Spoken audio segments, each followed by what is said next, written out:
Hello, everybody, and welcome to a special event of MAM Miracles. So I just appreciate everybody for joining in this kind of unusual hour to see us at the Discussing a Murder panel. But we put together this MAM Miracles special live. And do you remember, Big Jeff, whose idea this was from the chat? No. I wish I did, because of an absolutely brilliant idea. Oh, rumor has it you do remember.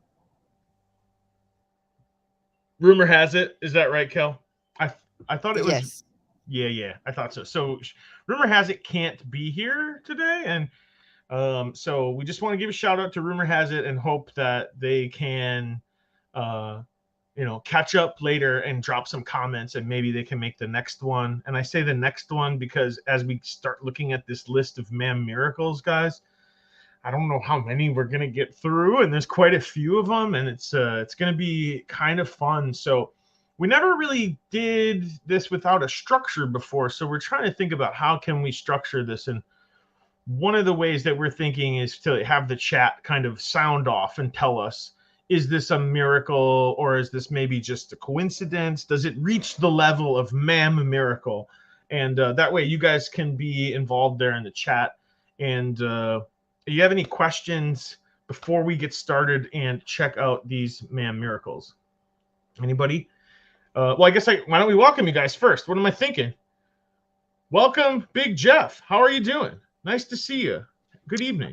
Let me tell you, on a Friday night, there's only one thing that we can do, and I think I'm well equipped for the MAM Miracles live. And what we're going to do here is, as we go through the miracles, is we are going to have a little wine, because I think we're going to need it, because we're going to go over all the dirt from MAM. So here's to the chat. Thank you very much for coming. It's great to have everybody here, and I'm looking forward to doing this live with everybody. And if I'm shit-faced by the end, then you can all laugh at it. Well, I will promise that. Then I will give you my promise. If you get shit-faced, I will laugh at you. Okay. Thank you. And Kel, hey, how you doing? Good morning, Kel. Good morning, everyone. Hey, Big Jeff, every time it's a MAM Miracle, you should take a drink. Oh, geez. I'm going to need another bottle. So it gives the chat an excuse to agree that it's a MAM Miracle, just to see you get pissed on the live. It's good to be here. It's going to be a fun one. I think, going through this as a panel and the chat, it's always good to go back to the beginning and kind of just see, because even though we call them MAM Miracles, it's what kind of makes the case, because all these events had to have happened to get to where we got to. So I think it's interesting to address it, and we can make it as, we can take it as seriously as we want to, or we can literally just laugh at it for what it is, because some of it really is either MAM Miracles, a forced situation, or the word coincidence. It's going to be up to everyone to kind of weigh it in. Absolutely, and we can run some polls if we want. Well, so I'll run a poll and ask, is this a MAM Miracle? And people can sound off that way. They can sound off in the comments, and they can also fill the comments with any MAM Miracles that we don't have on our list. They seem like they keep growing as we go, and so I think it's time to start cutting to this list, and maybe take a couple off that don't quite reach the level of miracle. So anyway, let me post up right now. This is what we have so far for our list, and we will just start right at the top and look at the first one if I can get my okay. We already had a question from the chat. Will this involve God? I think so. This is the official MAM Miracle sound. So now that Big Jeff is on the soundboard, he's ready when we do declare a MAM Miracle to play the sound of God, the one that Pam Strum heard in her head when she found the red 4. That's just what I've heard. I can't, don't quote me on that, right? So The first one, Big Jeff, is the one that I believe I'm going to attribute this to you, because I think this is the one that you've said more than anybody in the space that I've heard you describe. Number one, Teresa halbach goes missing. But I want to add a little bit to that. And I want to say Teresa halbach goes missing when she goes missing, in the middle of the depositions. Like, it's not just that she went missing, it's that she went missing on October 31st, 2005, just days or a couple weeks after, Colvin, Frank, and I think Deb Strauss, maybe that was not one, but there's 3 or 4 very important depositions that had just taken place. And as we've said many times, the ones coming up were also crucial in Kasoric. And Vogel. So I mean, you're absolutely right, Jeff. That the reason why I call this Man Miracle number 1 is because of the time that she went missing. And it's probably even more appropriate to say that it was towards the end of the depositions, because there were only 2 left to do. And those 2 were Kasuric, Sheriff Tom Kasuric, whose deposition was scheduled, I believe, for the 10th. And we know what happens on the 9th, right? On the 9th, Stephen Avery is arrested on felon in possession of a firearms charge that Kratz had to hack the database to restore Stephen Avery's a record as a felon, because that had been wiped, according to him, accidentally, because he still had the charge from his cousin. But yeah, so the depositions were not going well, right? So there's a lot that contributes to this miracle and the timing of it. The depositions weren't going well at all, right? We hear Deb Strauss, Deb Strauss's deposition, and she was one. You and I read some of that together, and she's asked by Stephen's lawyers, about Dennis Vogel's statement that she was in danger missing. Dennis Vogel's statement that Gregory Allen was actually on probation in Door County, and Deb Strauss actually has to admit that Gregory Allen wasn't on probation at all. And when asked back, did you ask Vogel when you interviewed him, why he might have thought that or anything like that? She said, no, I didn't ask him any follow-up questions. And it continues, right? The other investigator, Amy Lehman, when she was asked, did it appear to you that an adequate investigation was done in the 1985 case? She comes back and says, it didn't appear to me that any investigation was done at all, right? And that's her comment in the deposition. That stands out the most to me. This was not going well for the state, and in just about every deposition, what's her name? Monica Burkhart Brisk, or Brist, I think her name is. She actually was the first drafter of the original report, and she has to admit that she had a chapter in it on Dennis Vogel, which Fallon ended up editing out.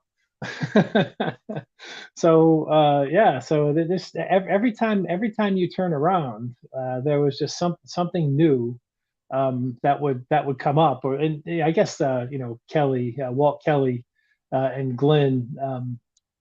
They had, they knew all this stuff because they knew to ask the questions because they had done their due diligence. But boy, when this stuff was coming out for the state, it did not look good.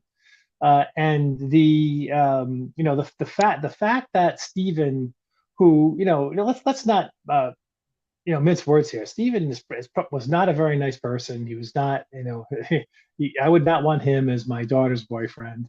But that being said, he had absolutely no history of like pulling people off the street to try and assault them. That's like Gregory Allen didn't even go that far.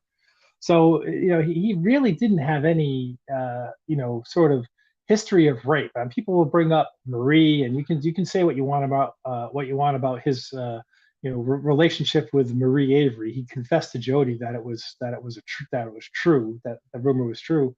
But the thing is that that was consensual. I mean, and she was at an age of consent, and it's disgusting and sickening, but it's not rape. So he wasn't going up to women that he didn't know and groping them or fondling them or anything like that. He had no history of this level of violence against women.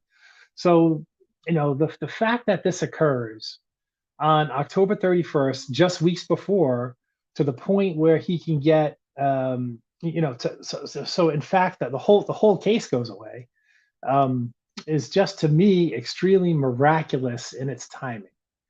So that's kind of why I've always called it miracle number one. So I mean, I'd like to hear from the chat as to, is there anything else about this particular date that strikes you as miraculous in the timing of the 1985 case?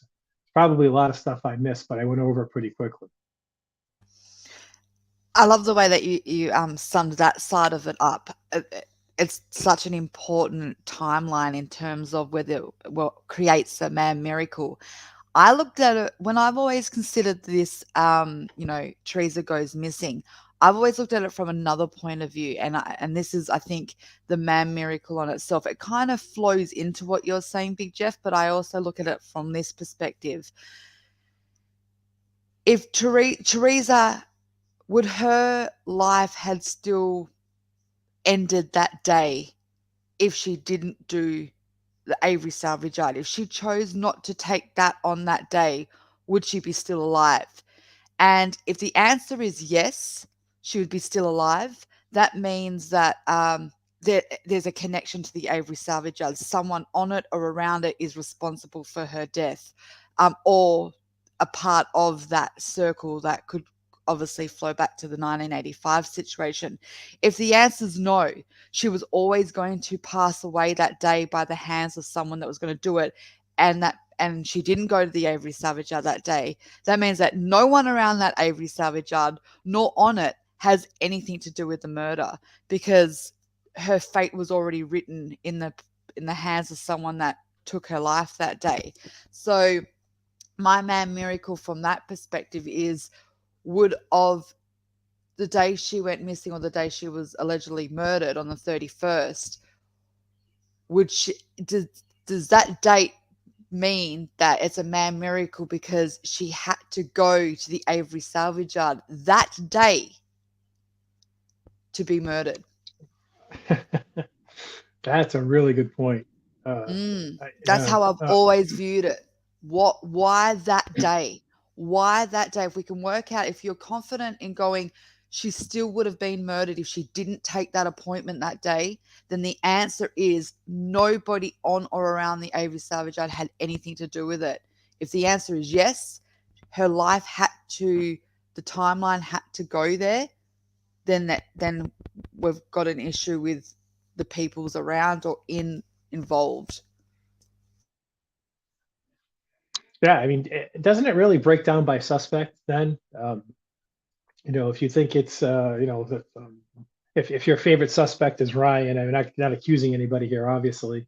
If your favorite subject is Ryan, suspect is Ryan, or maybe Bradley C, or the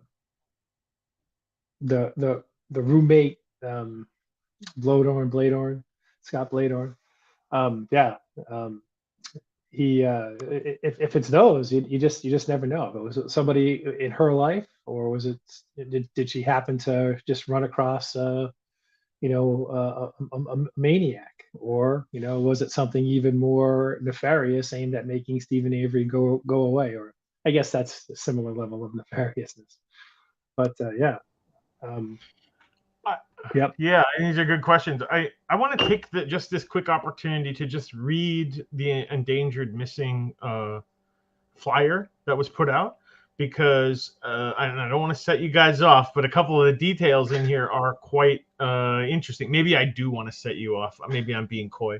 Teresa halbach was last seen on Monday, October 31st, 2005, in the Manitowoc Two Rivers area, but may have been traveled further to Green Bay or the Fox Cities, which is right next to Green Bay, a little southwest of there.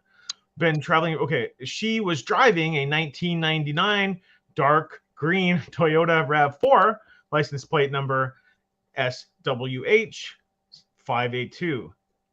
She was wearing blue jeans, blue button-down shirt, and a spring jacket. So I just think it's important for us to put this in what the flyer said, that, but she may have been headed to Green Bay area. So I think that that's an important part to just kind of throw in here. And because we're talking about her missing, I thought it would be nice to read that out, the missing flyer. Mm-hmm. I've always thought that the reason why they kind of went with that whole lead of the Green Bay is based on the fact of her work. We have emails, not that they were privileged to the emails knowledge at this stage, but she went to Green Bay. She writes that she's sick of going there every day because of business, because she goes there and does her paperwork. And on her day planner that they did get, it had biz paperwork at 3 p.m. So maybe they just put 2 and 2 together going, maybe she was going into the studio to do her paperwork and obviously a business related transaction, and that's in Green Bay. Also, it's Halloween. Maybe they consider that she was obviously going to maybe go to a party, a gathering, and we all know that she has a lot of friends in Green Bay. So I think that also could have stemmed from the whole idea that Green Bay was an area that she would frequently go. I think that Green Bay was pretty much the center of Teresa Halbach's universe, social universe. Let's put it that way. Maybe not where she lived. It's cheaper to live and more safe to live near your family. You feel comfortable living, back where you grew up after college. But your social life, your social center is Green Bay. And, I guess she was in Fond du Lac a little bit, overlapping into my area a little bit. And, but yeah, I think that it would just make sense in a way. They don't have to really have a tip or a reason to say, well, she might have been heading to Green Bay because that's where her office was. That's where her friends were. That's kind of where the center of her social universe was. So I could see how that's maybe, doesn't necessarily mean much beyond what the sentence says. But the one part that I just picked out of that statement is they knew what she was wearing already. And as a Jinx just said, wasn't this the one that was made on the 2nd? This endangered missing poster was made on the 2nd. And how did they know what she was wearing that quickly? Because did they interview Joellen Zipper that soon on the 2nd and get that back to say, oh, I saw her, she was wearing this? Or did she talk to, what's the other guy? Speckman? Schmidt? Yeah. Oh, Speckman. Yeah. Yeah, so I just quickly to break that down, because I've done a timeline on this in the first 48 hours that I broke down. So Joe Ellen was actually the one that gave the full description. So I broke it down to what they kind of went off about her wear. There was 5 characteristics that kind of came up. Joe Ellen gave 5 out of 5. She was the one that gave them the most detail, like her hair color, her hair, length, her body shape. She mentions the blue jeans, the white button-down T-shirt, that's her language, and then the spring jacket. So she got 5 out of 5. When they went to Brad gave 4 out of 5. He said the same thing, that she was just wearing a white top, jeans, a jacket, and he said, she was a slim woman with brown hair. Bobby, he gave 3 out of 5. He was the less one that gave the less description. He calls it, I think, he says that it's obviously a jacket, but he says black pants, so he gets the pants completely wrong. I don't even believe he brings up a white top. The only other accuracy that he gets was just that she had brown hair and that she was slender, like she was slim. That's it. So he was actually the least to get her physical description of that day. And then obviously Stephen kind of gives a description as well, because he was also interviewed, and he, as much as the rest, he's a bit like Bobby. He's a little bit more like wasn't as observant as Joellen, who gave the most. I just the timeline thing though, Cal, like if this poster was made on the 2nd, does that fit? Does that still fit what you just said of interviewing? And when was the first contact made with? Yes, Wasn't that on the? 31st. Oh, hang on, that's a good point because let me have a look. I'm just going to pull it up. So you guys talk away while I pull it up. I just want to be clear about this, that there is a discrepancy that the poster, and Jinx brought this up, and Big Jeff confirmed it in the chat, that the poster says it was created on the 2nd, but then people are saying no, there's other ones that say the 3rd on it, or there was a, but she's not. I guess the main point is Karen doesn't call her in missing until the 3rd, but the posters are made on the 2nd. So there's always been this kind of, what was the timeline? And I was looking at Scott Blodorn's phone records the other day, and on the 4th, he gets a phone call, and we don't know who. I'm assuming it was Karen or Ryan, or I think it might have even been Teresa's stepfather that called Scott. Couldn't get a hold of Scott. Scott calls Teresa, gets the voicemail. Someone else calls him. Scott calls her voicemail again, and then he calls the voicemail again, and then he goes on this like rapid fire. Every 3 minutes, every 4 minutes, he's calling a different number. He's just and it seems like, oh, this is when Scott kind of found out. That's how I see it.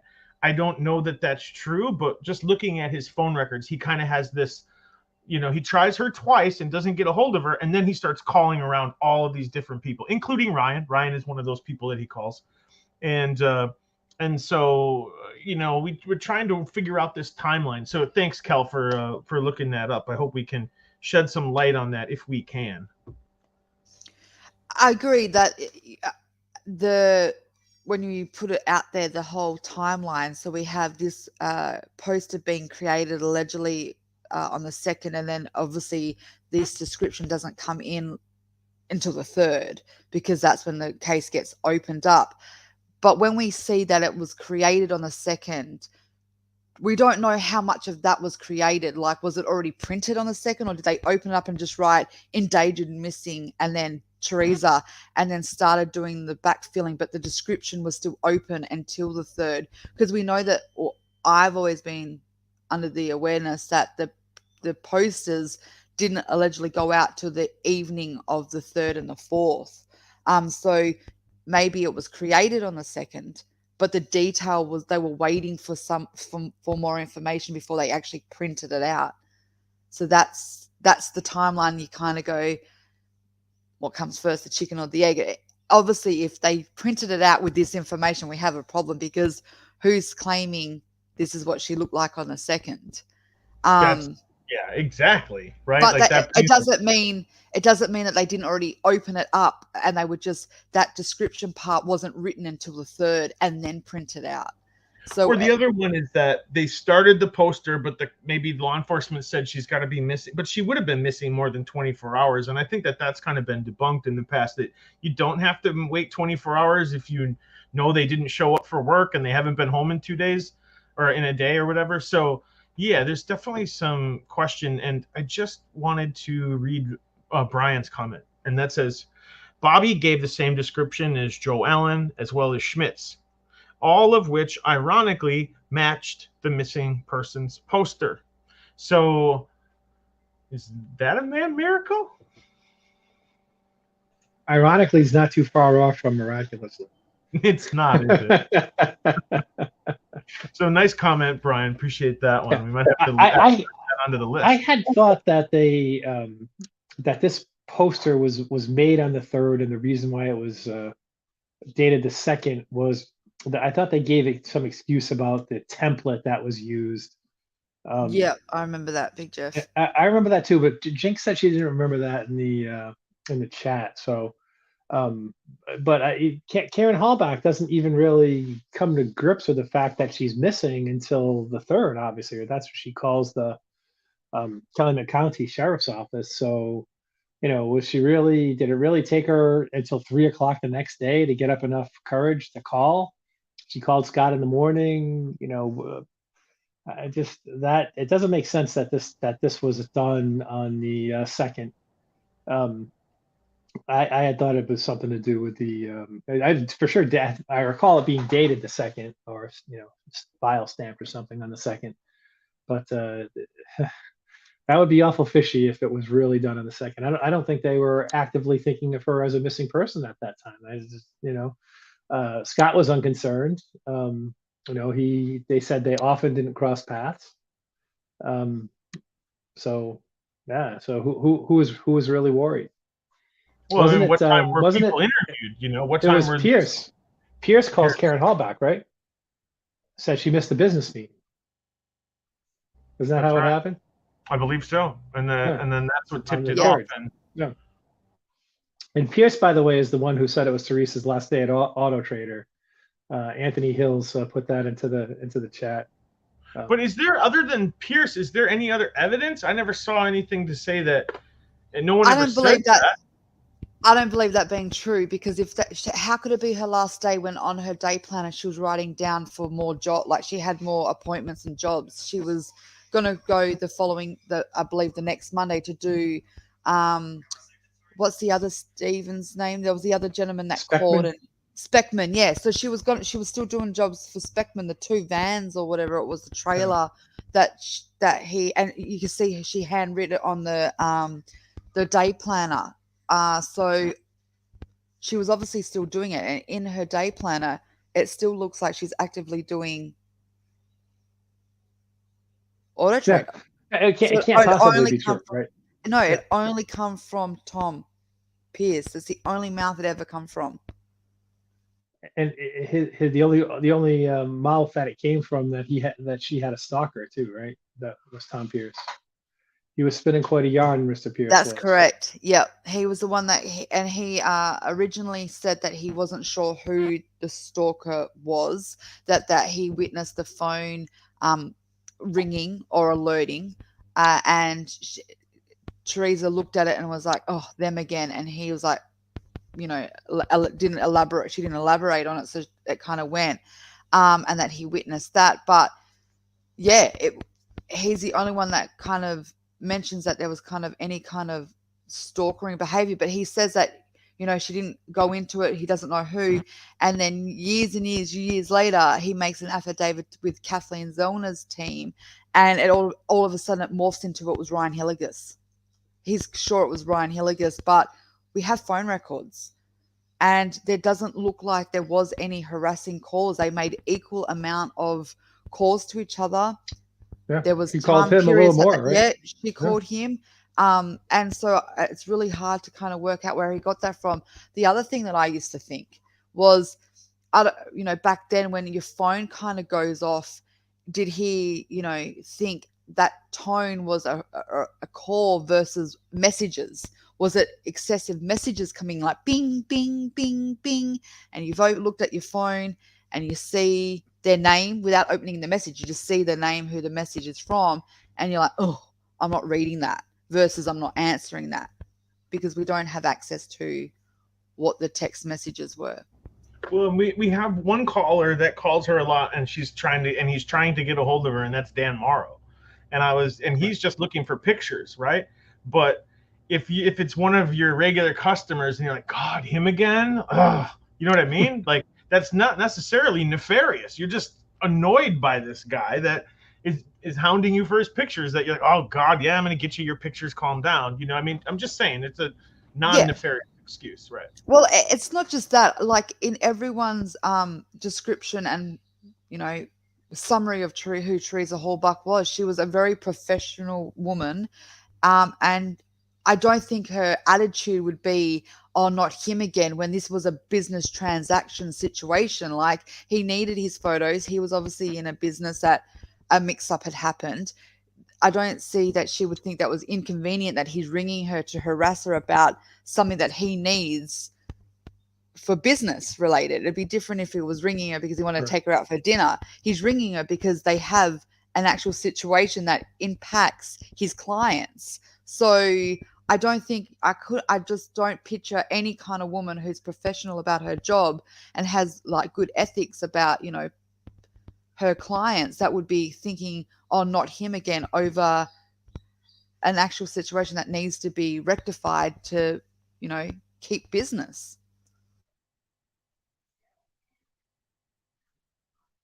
Yeah, the Tom Pierce thing for me, and this is how I look at everybody who gives a statement with law enforcement, and basically, I am under the impression that Calumet and MTSO are manipulating everyone across the board all the time. Like, that's their full court press. Why do we have any other reason to believe it? They found an emergency kit in Steven's garage and said, "Hey, you don't know anything about an emergency kit, do you, Tom Pierce? Because we found one." And then he go, "Oh yeah, yeah, yeah." So I have a problem taking all the statements that people make at face value. Even with the Tom Pierce one, where he said the harassing phone call. If he doesn't really know the details about it, that's just one man's interpretation of what a harassing phone call is. And if she said, "Oh, not him again," or "Oh gosh, I gotta," we don't really know. I mean, we don't know if it was a nefarious or non-nefarious. Was it someone just hounding her for a date? Was it someone hounding her for something else related to work? I guess we don't know. Yeah, we don't know. And it's also interesting to me that it's very actually difficult to find such a wide gap of empty calls on Teresa's billing records. She goes, what's the call? 340, 320, 340. Can't remember the exact time of it, but that's the last call she gets that day. And she doesn't. I don't think she gets another call until the morning.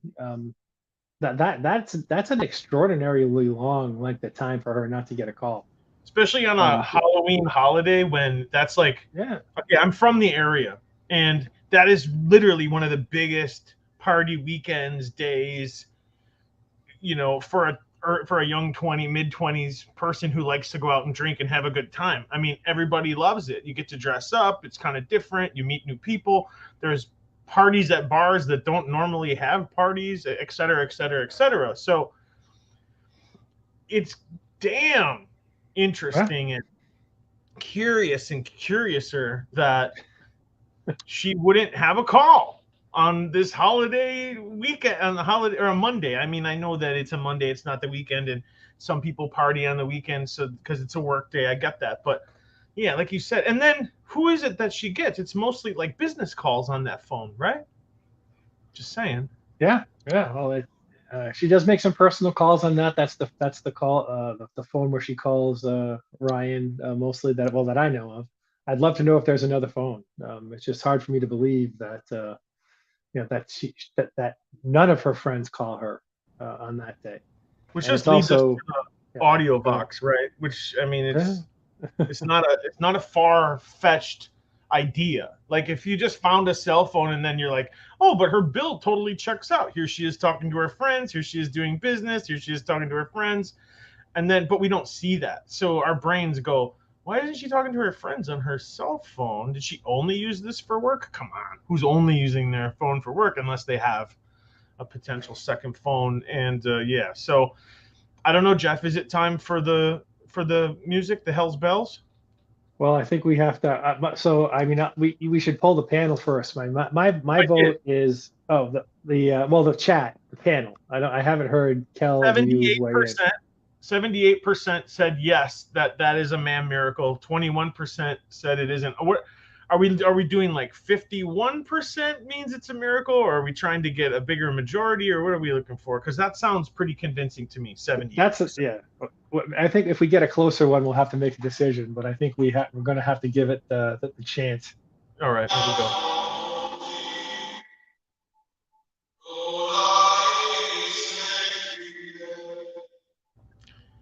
It's a miracle. You heard it here first. It's a miracle. The thing is, though, all bullshit aside, I always do think to myself, why that day?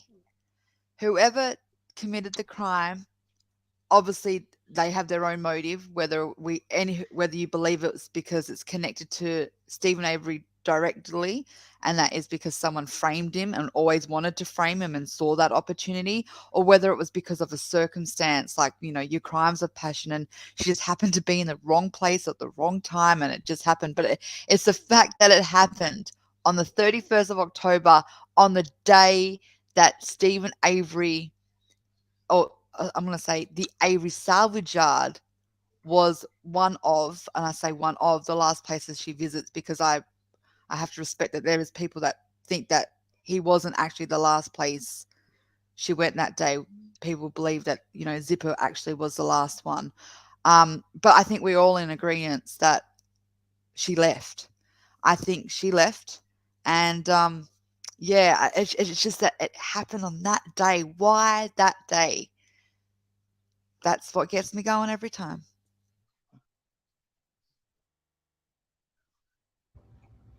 It gets us all going, I think. So, should we move on to the next one, guys? I think it's time.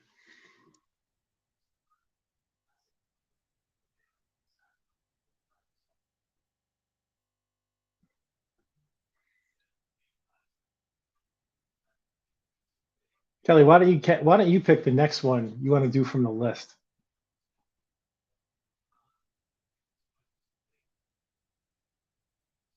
Oh, okay. Where's the list? It's up right now. Okay.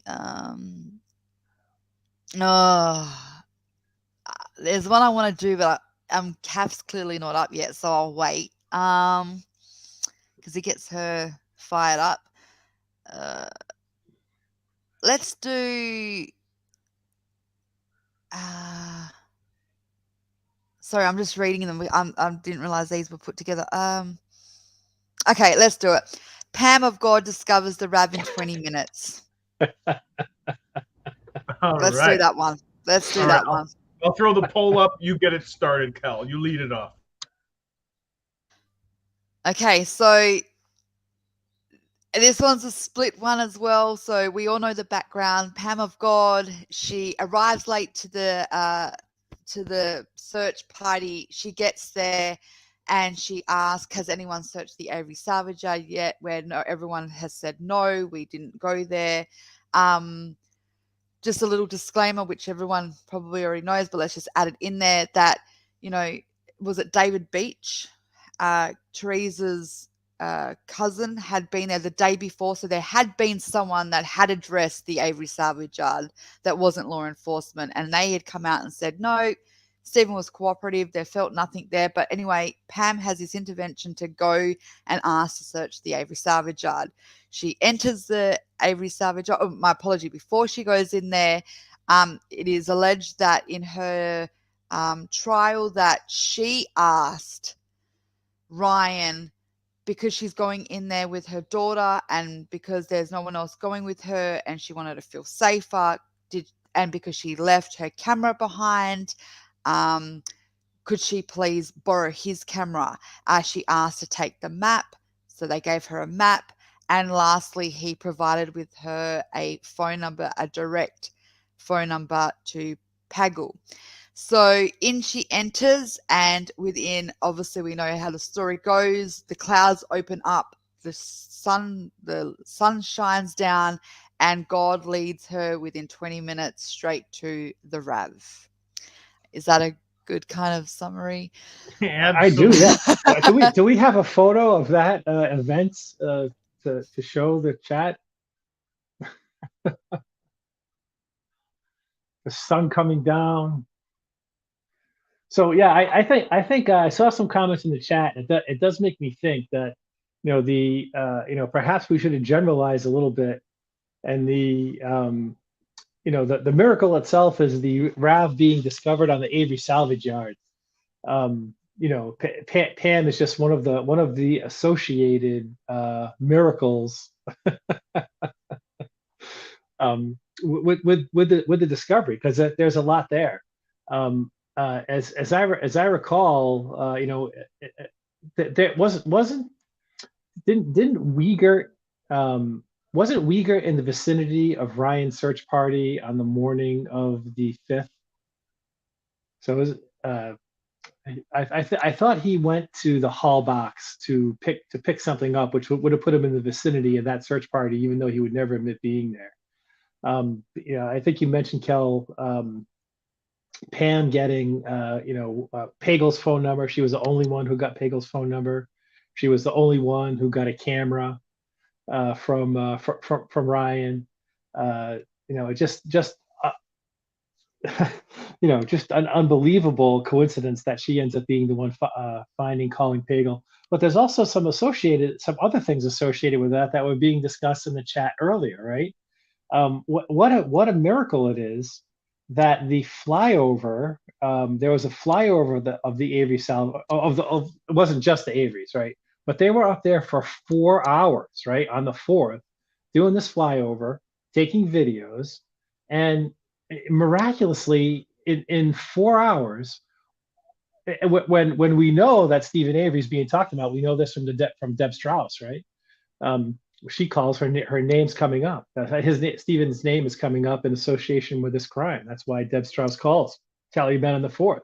So we have this flyover. They're up in the air for 4 hours, and all we have out of that 4 hours is 3 minutes, maybe between 3 and 4 minutes of footage of the Avery salvage yard. Do you mean to tell me they don't have more than that?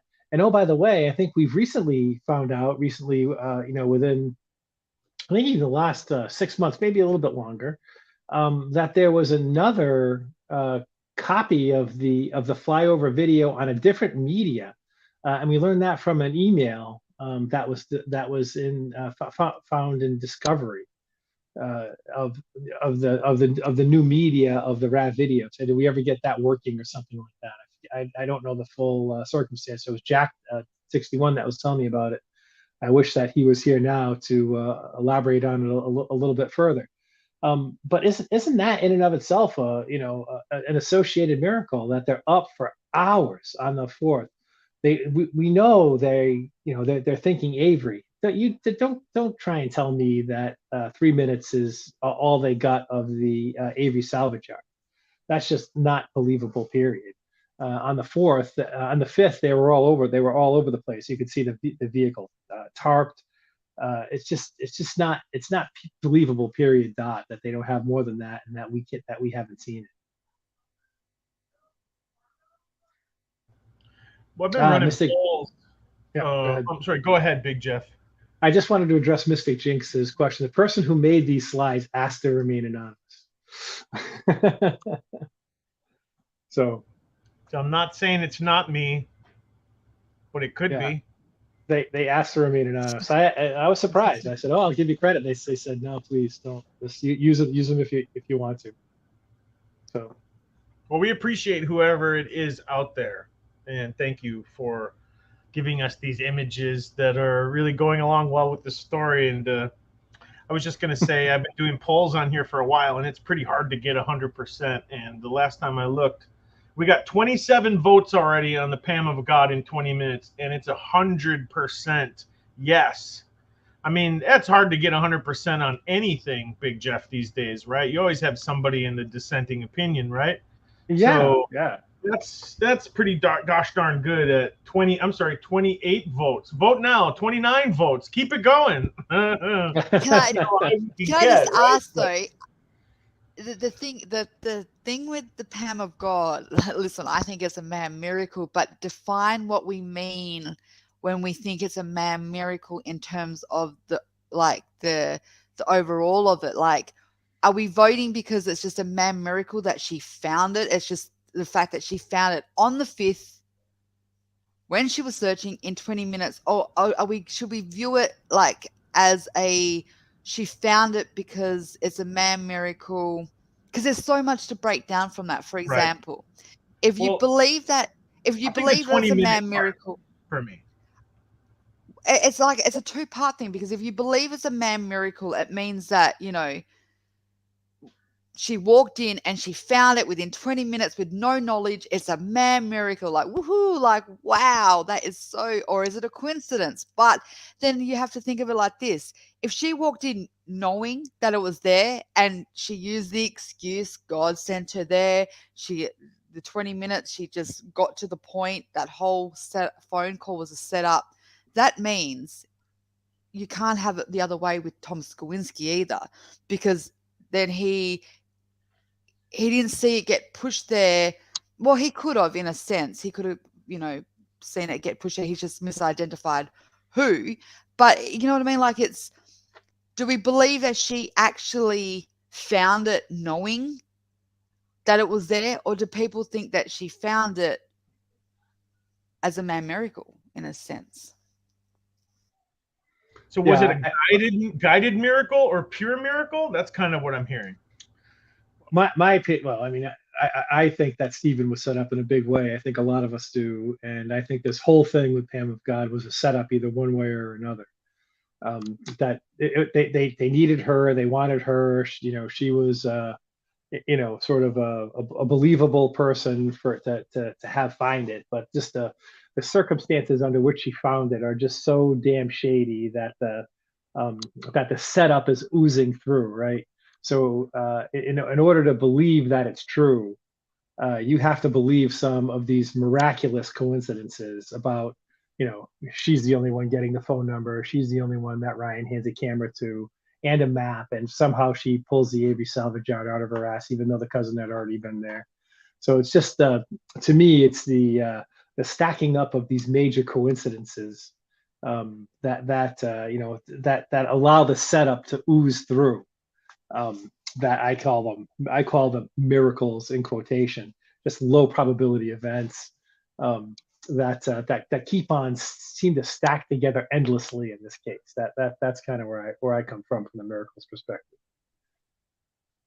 Thanks. That's kind of what I wanted, that clarification of what we are defining as a MAM miracle, because, you know, there's so many, like we're addressed each point so far, there's so many split ways you can go in how you view it. Like, you can view it one way, you can view it another way, and like you're saying, it's basically like the cluster of the probability of how it all got there, which it makes more sense the way you elaborated that. Thank you.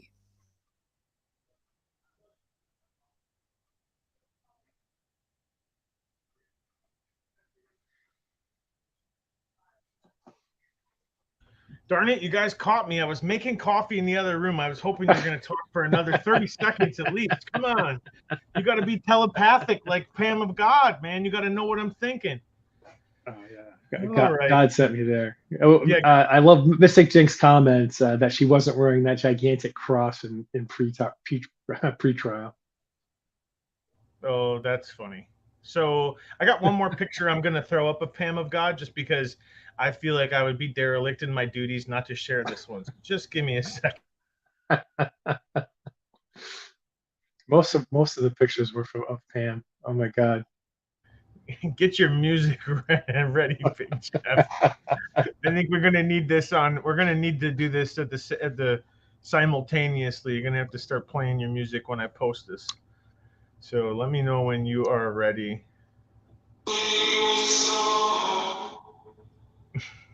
There you go. There you go. There she is. Oh my God.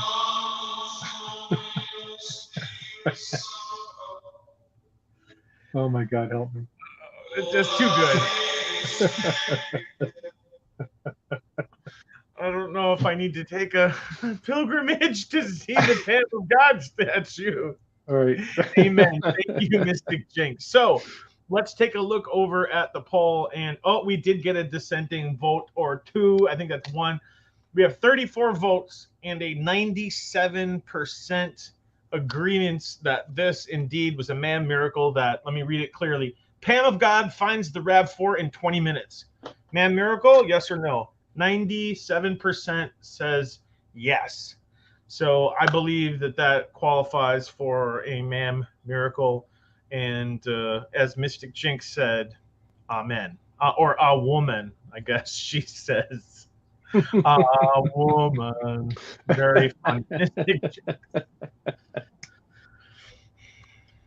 Thank you for joining us, Sheila and Beckachu and Cher and Jinx and R. William, Cassandra, TJ, Jay, TJ Anderson, Danny, Behind the Magic, Hugh. Seeing so many people today, and really appreciate you guys joining us. I hope you're having at least half as much fun as we are right now, because this is a blast for me. Well, I guess that puts 2 in the books, and we're 2 for 2. I mean, those are pretty good numbers. You know, I'm not going to lie. Let me see if I can't pull up that list again here quick.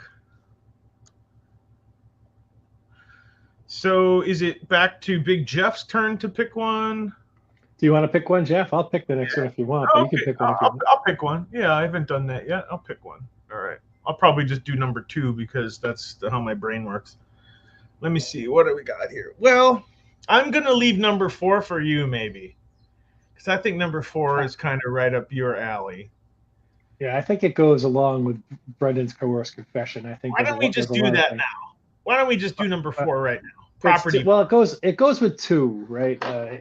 So there's a lot that can happens, right? And it all starts with item 2, which is item FL, you mean? Item FL, right? Yeah. So okay. that's really the start of it all. Is it the original sin? Is that the one that really got you started on MAM Miracles? Was this the one that oh my God, how did they find that? Or no, you're right. It was. I didn't call it a MAM miracle at the time, but as I learned more about the case, I sort of retroactively assigned it miracle status, right?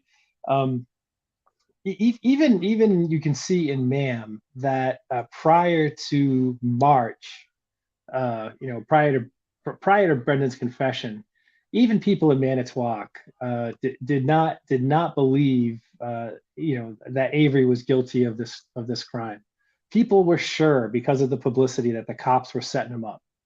And I think the amount of this it was on the news, it was getting a lot of publicity.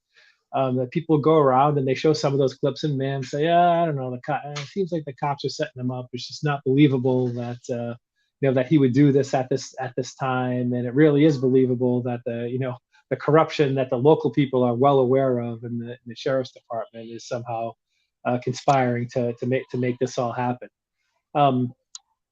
But something happens, that was very, very terrible, at the beginning of March, and that is Brendan's coerced confession.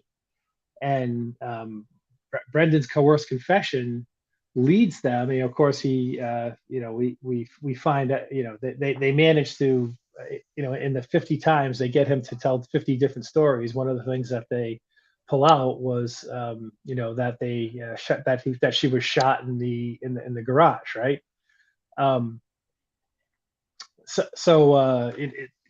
course, that's after he says they shot her outside, and we could say, oh, we don't, or maybe it's Fassbender. We don't believe that. You got to tell us the truth. Oh, she was shot in the garage.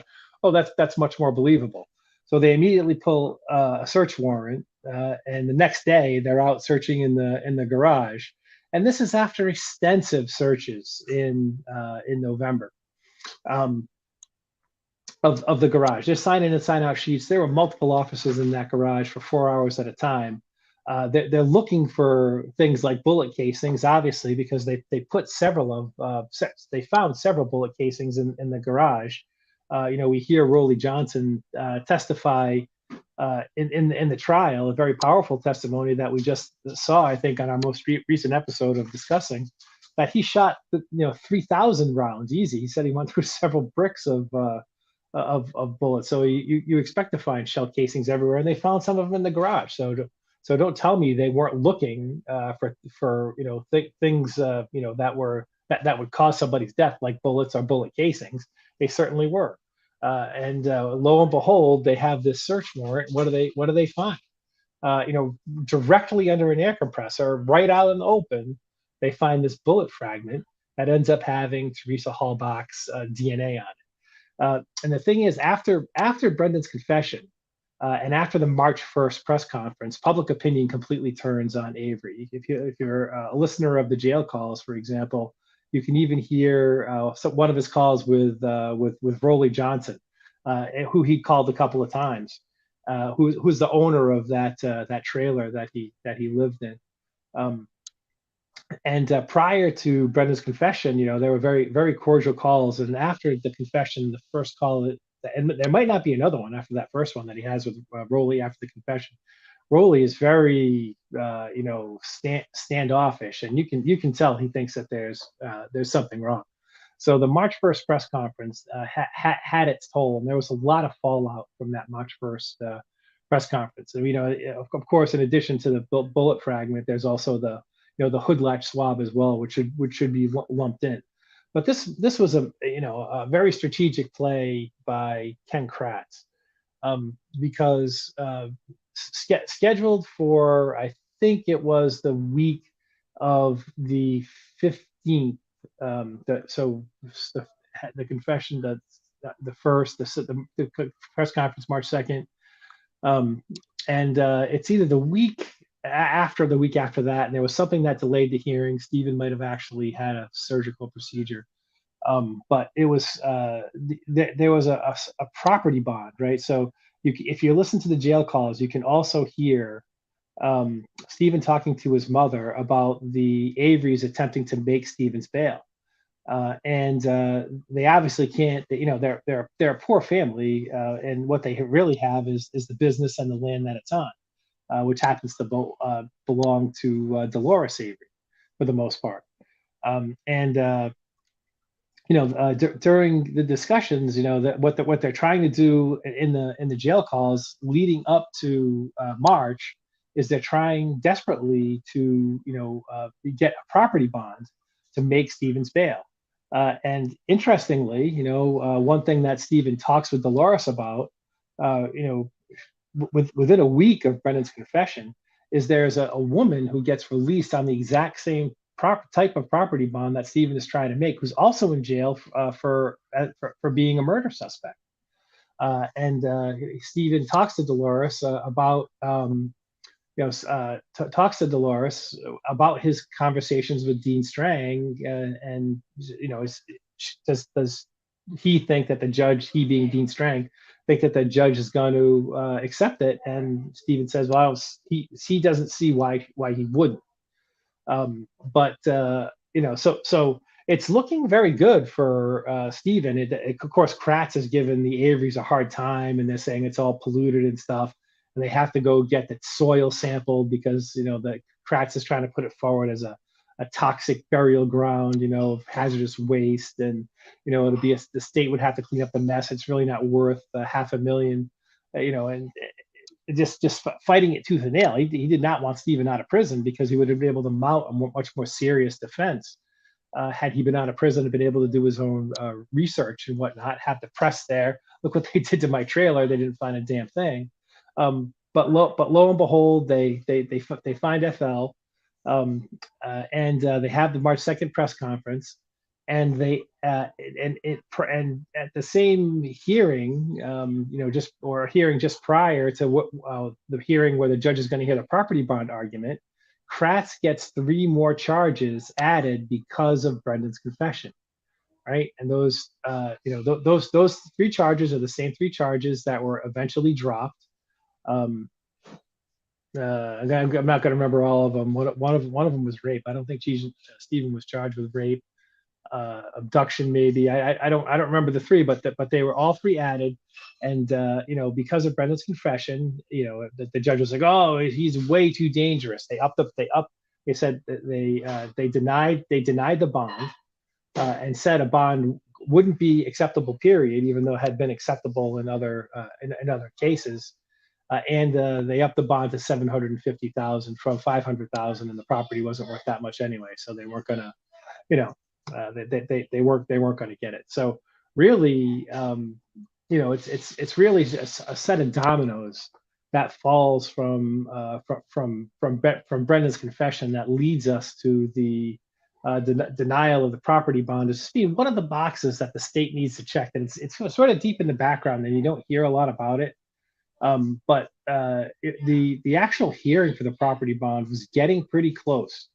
And I think it was one of it was a very devious strategic move by Ken Kratz, how he got the judge to deny it, and had it not been for Brendan's confession and that and the heinousness of it, it just might have been that Stephen would have got out on bail and been able to mount himself a meaningful defense, right? And that's sort of the property bond angle of Brendan's confession.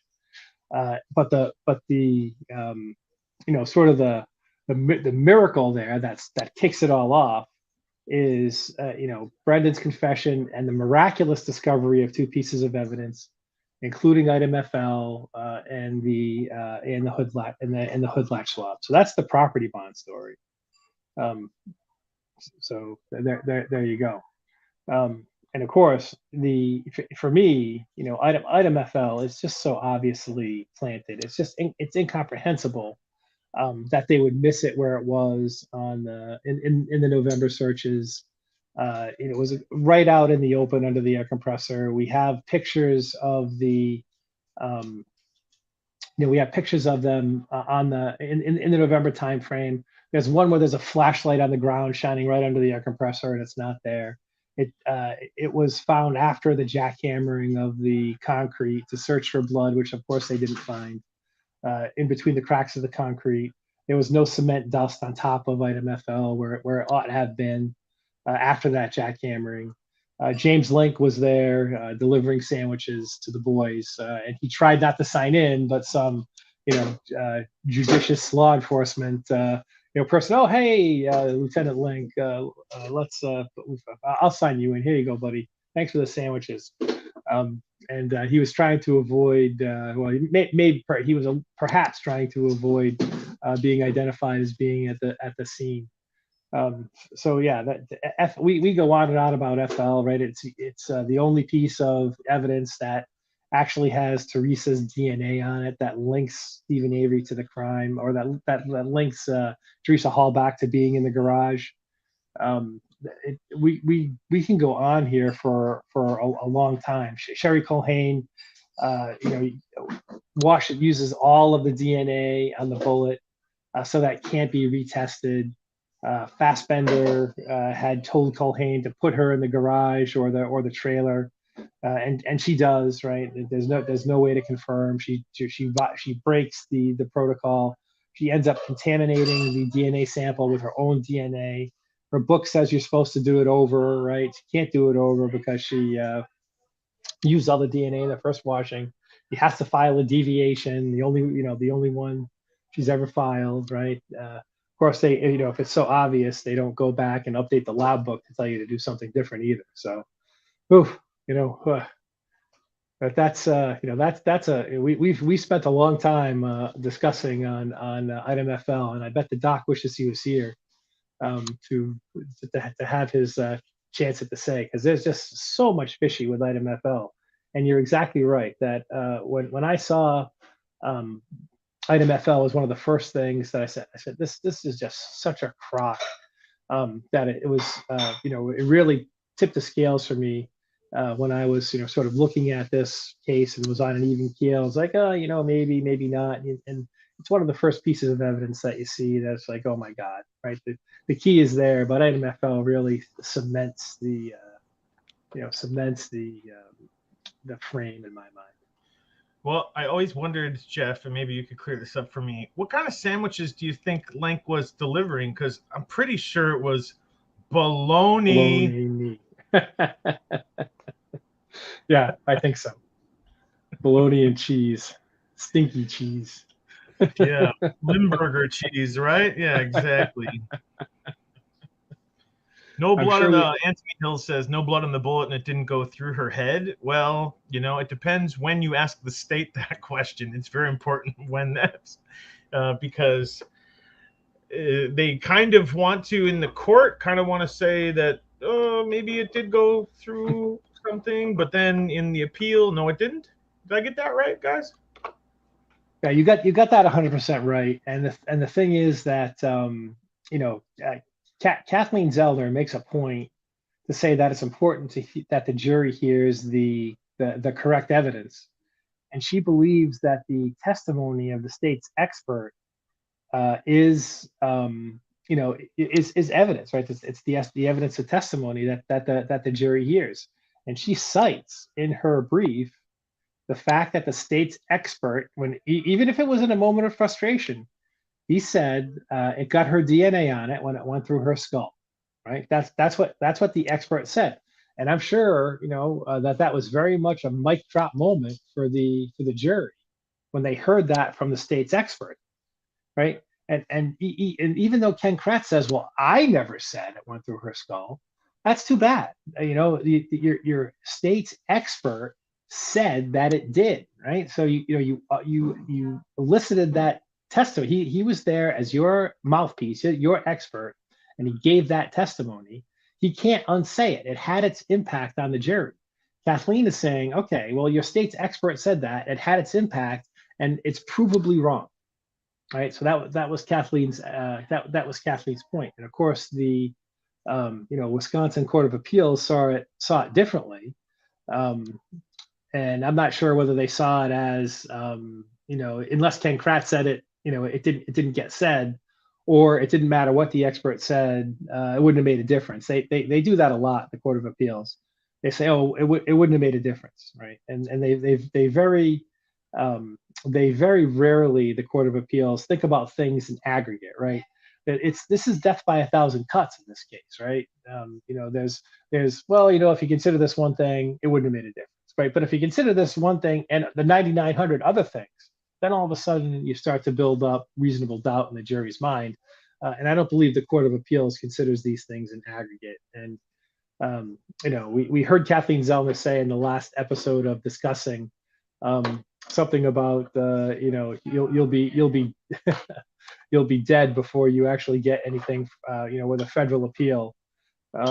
She's probably right about that, but it just bothers me so much that they got away with what they did, because this stuff is all an infraction upon our rights, right? In this country, right? And when the state can get away with that level of shenanigans, then the state starts to get way too powerful. They can do whatever the frig they want. It doesn't matter who they're screwing around with. It's just anybody they don't like for whatever reason. You're starting to see some of that in the news, and it's very scary when the state gets that powerful. The state should not be allowed to get away with bullshit like that. So, well, before I get too mad, I'm going to have a sip of wine and actually. I was just going to say, it sounds like it's about time for you to have a drink there, Big Jeff. I wanted to address one question while you're having a little catch me up there. Shandy says, wasn't it Lank that delivered food to the jurors in Brendan's trial? I don't think it was Lank. I want to say it was Remaker, but it was Remaker, yeah. Yeah, okay, so it was Remaker, and he was actually reprimanded, I believe, for that, wasn't he? Slapped on the wrist, yep. Yeah, slap on the wrist, right? You got written up. So, if you work at Target and you drop some gallons of milk on the floor and they write you up, that's about as severe of a punishment that he got for that. I got written up. Oh, okay. Yeah. Going in your permanent file. Oh, okay. Scare me with that. So, yeah, we can see Remaker today is still at MTSO, has moved up the ladder, is still an investigator. And I don't think that had any impact on his career, being written up for breaking the policy and doing something inappropriate. Big surprise. So that brings us to Kel. Do you have anything to add to FL?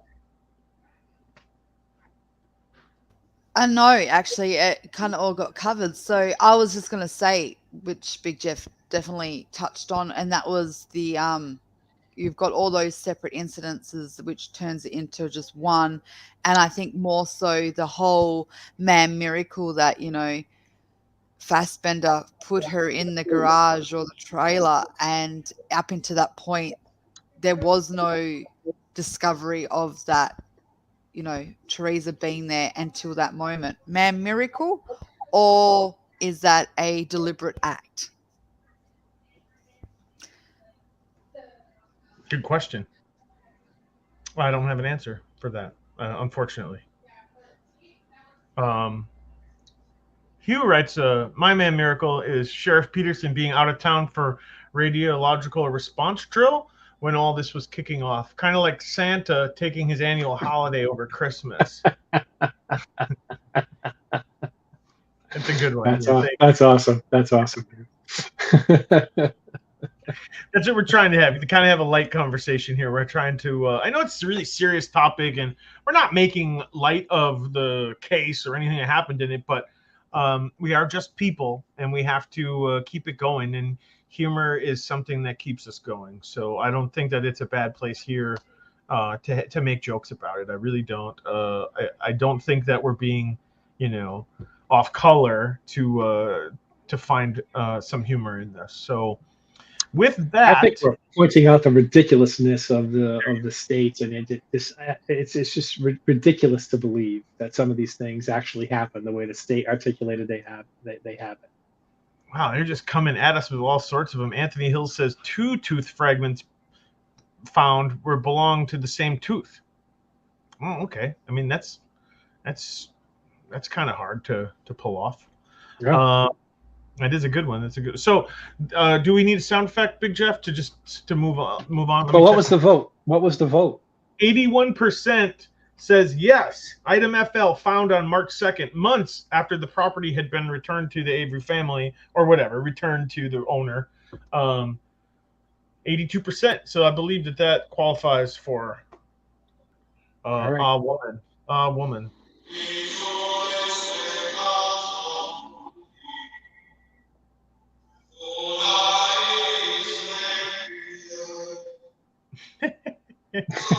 Didn't we have an FL picture too? Oh, I do have an FL picture. I probably should have put that up while I had. I guess I missed that. So, I'm gonna give you guys a choice: number 3 or number 4, the key or the property bond. We did the property bond. That was the one. Oh, we did the property bond. I'm sorry. Then three it is.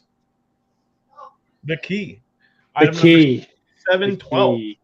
The key. Now, when I first watched MAM, and I was in Las Vegas at the time, visiting my old man, that's when I watched MAM. I watched it in like 4 days or something like that, just binged the whole thing. That's the one. The key is the one when I saw Colburn on the stand and I saw Kaczarski talking about the key. This is the piece that made me go sit up in my chair and go, they framed him. They framed him. That's my first introduction into MAM that really put me over the edge, that said, okay, enough is enough. This is some bleeping bull bleep, and something needs to happen. So this one is kind of close to me because it's the first one. And let me ask out in the chat, was it the first one that you kind of went over, or was there something else? I'm going to throw the poll up right now, but let me know what you guys think about the key, how it was found. The key was found on the what number search? 7th or 8th? They say in MAM on the 7th, but Kratz disputes that in his book. So, well, I'll go with MAM on that one then. For well, the thing is that they are they're very aware, and I say the Calumet police are very aware that they're trying to avoid any appearance of impropriety, as stated by our good friend Ken Kratz. And they know that it would be very bad for the appearance of impropriety if a Manitowoc officer was the one that my dog is like searching for something under the table. If it were a Manitowoc officer that actually found the key, right? So if you look at the original documentation, it was stated that the key was found by Kaczarski, right? It was not found by Lincoln Coburn, right? It was they listed it as being found by the Manitowoc officer, and it wasn't until Dean and Jerry actually dug into that more that they found out that Kaczarski was actually sitting on the bed, and Link came in and looked down and said, "Oh, there's a key here," right? After Andy had sort of pushed the magazines or the paperwork back into the bookcase, and the claim was that it came out the back because he pushed it so hard. He actually damaged the sort of the cardboard backing on that on that little shelf that was in Stephen's room. So miraculous. They went in there searching for the search warrant that they went in for was the last one. It's kind of a cleanup search warrant. We got to make Stephen look more rapey and more horny than he is. So we're going to go in there and search for porn, right? So that search warrant that they found the key on was actually to go in and search for porn. Yeah, I think they found a couple of things, some including pictures of Jody. Um, but yeah, so through some miracle, even though the state police, I think, had one of the warrants before him, and that they were actually like combing through the rug for fibers, if I'm not mistaken, like crawling around looking for fibers. The key got right past them, but miraculously, Eagle Eye Andy and James Link were able to come up with that key when several other search teams in this thousand, what's how big is the trailer? Is it less than 1,000 square feet? Think about that. Think about 1,000 square feet. I got rooms in my house that are bigger than 1,000 square feet, right? And this whole trailer, the bedroom itself, what's it, something like 6 by 8 or something like that? It's tiny. Um, it's unbelievable that so many people combed through that room, but it wasn't until that final search, right, where they were looking for porn after they found everything good, that this key comes up. So that to me is the sort of the description of the miracle. That had it not been for Eagle Eye Andy, they wouldn't have found it. So after he shakes the table, rips it apart, he just gently puts the remote back on top, puts that piece of paper back on top, puts the change back where it was, and tries to return it back to normal. But that's not consistent with how they did to the rest of the house, where they just ripped it apart and threw everything on the floor and didn't care about putting things back to how they found it, right? It's just absolutely absurd. But I thought I'd throw that picture up right now. That's the picture that I guess Andy took of the key. Just happens to just fell out, that thick key. I mean, that's not, we looked at this before on a live where the gap between the back of the bookcase or whatever, and there's just no way that you could get a key to stick in there. It wouldn't sit in there. It wouldn't hold in there because it's too fat. And I really think, had this been brought in as an exhibit and, demonstrate this, show me this, Colburn. I want to see how you did it. Let's try to recreate this in a scientific environment. How did it pop out there? And, it's absurd on its face. When you get closer to the bookcase and we look at the pictures and the images, you can see that the nails on the back were popped out. I don't have it right in front of me, but it looks like fresh removed. It looks brand new. Like everything else is dirty and old except for where the nails get pulled out. So it's just ridiculous to see. I don't believe it. I will never believe that key was found there organically, that it was somehow miraculously missed. And that's the other point that I like to bring up. So Andrew, Colburn, and Lank are super cops. They're super cops because all of the other technicians, all the other evidence technicians missed it. They suck. They're horrible. They're not good at their jobs. But super cop Andy, Eagle Eye Andy, comes in. Oh, I'll find it in 2 minutes. Shook it loose. He didn't even see it, right? That we're calling him Eagle Eye, but he shook it loose, and Link is actually the one that spotted it on the ground, right? So Andy was more like the monkey.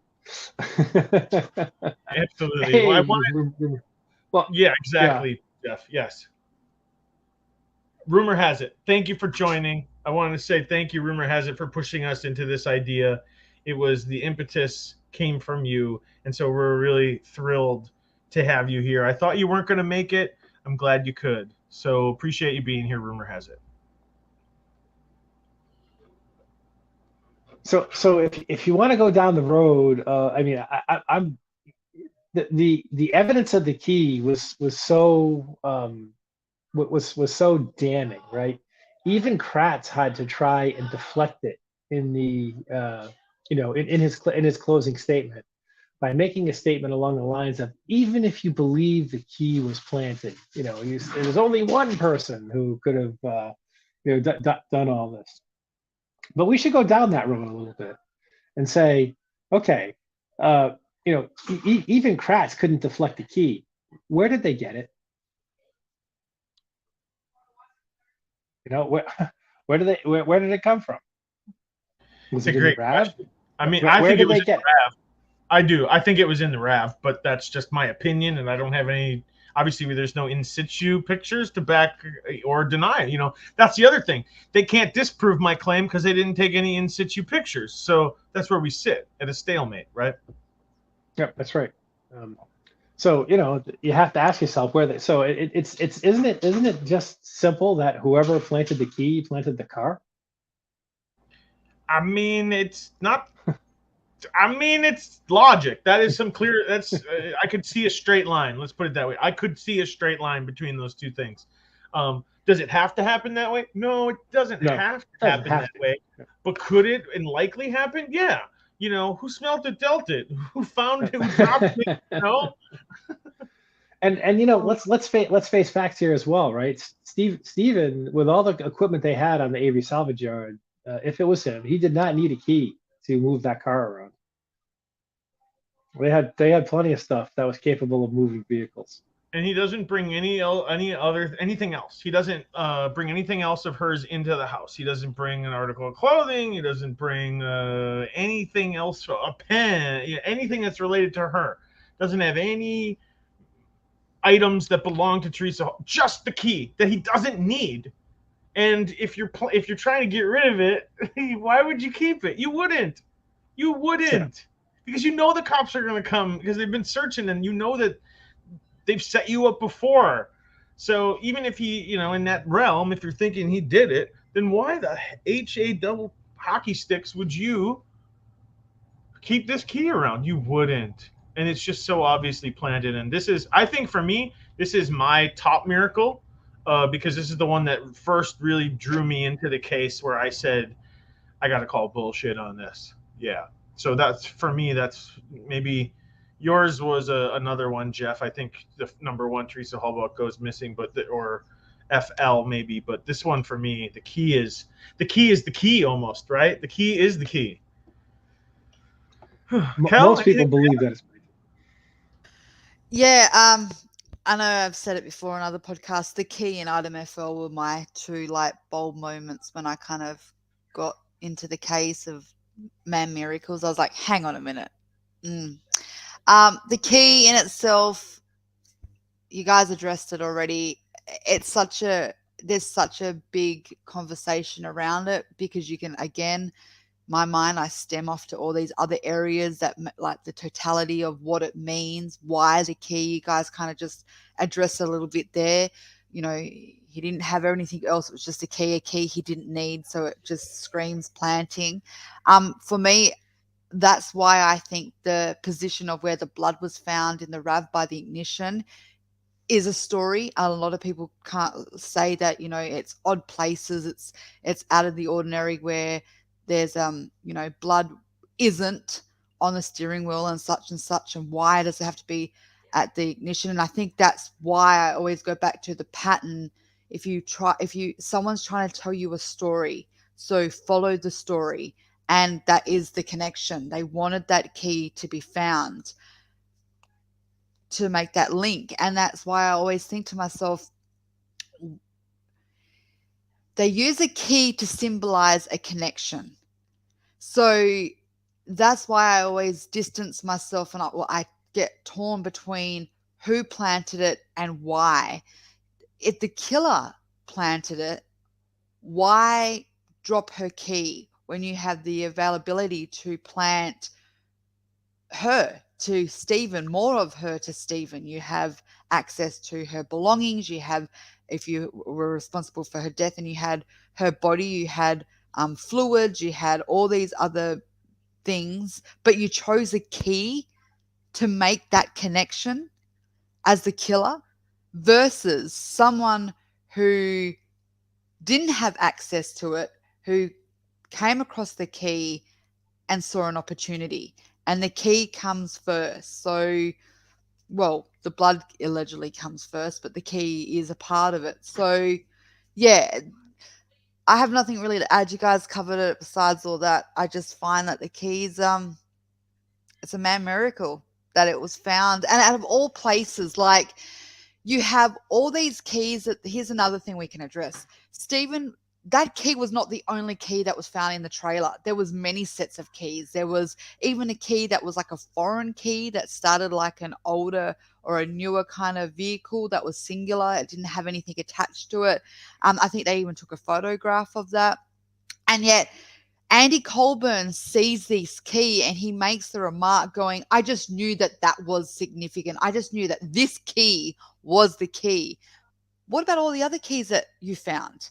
How come they weren't all significant? How did you know that that would be the key that connected Teresa when this is a Avery salvage yard? This is not the only random key you find in a trailer, but this one happens to be, you just knew. And why that cabinet? Why does he felt like he just had to keep going back?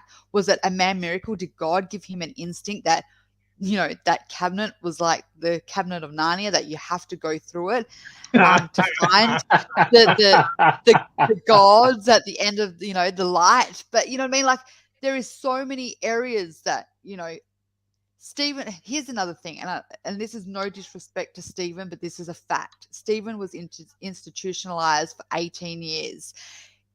In jail, I know many people that are in jail, and they have openly said, if you aren't a criminal when you go in, you're definitely a criminal when you come out, because you learn the tricks of the trade. You learn, you know, even if you're not into drugs or whatever, but you learn to hide shit because you're hiding, for example, food from other cellies because you don't want them to steal your shit. And that's what I mean. Like, we have to believe that Stephen chose that cabinet to hide a key. Like, why would you bring it back to your trailer? You have an area of the whole Avery salvage yard. Why didn't Stephen then put the key at the crusher where he had access to it? Why have to bring it back to his trailer? These are all these things that I think of, and that's why I'm going to stop, because I'm just going to end up going on and on and on. Well, Big Jeff, I think we need that sound effect coming, but it's for two reasons. One, that the poll is done and we got a 70% yes. And two, J-Jax is here. So I think we need the sound. Wow. Welcome, J-Jax.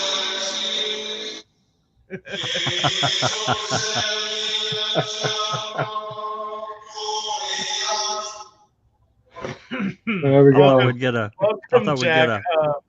I think you heard that. Yeah, exactly. Go ahead. So I think you heard the tail end of our MAM Miracle, Jack, and I want to welcome you to the show and appreciate you being here. So if you wanted to make a comment about this one that we're just wrapping up, and that is the key, and I'm assuming you probably do. So I'll give the floor is yours. Well, you know, the key is like the rev. It had to be found. It had to be. There's no way around it. Otherwise, as Kel said, and I didn't get to hear what you guys said, but it had to be found to make the connection. And it being found the way it was, it's highly questionable. It was a miracle. I mean, if you look at the size of that bedroom in relation to where that bed, I mean, this gives the impression, this photo that's on the screen, this gives the impression, kind of like that. I don't know. Maybe in your mind you're thinking there's more room. This is a tiny bedroom. That bed, literally where Kocharsky was sitting, was literally, if he was sitting on that bed, his knees were relatively close to where Link and Colburn would have been.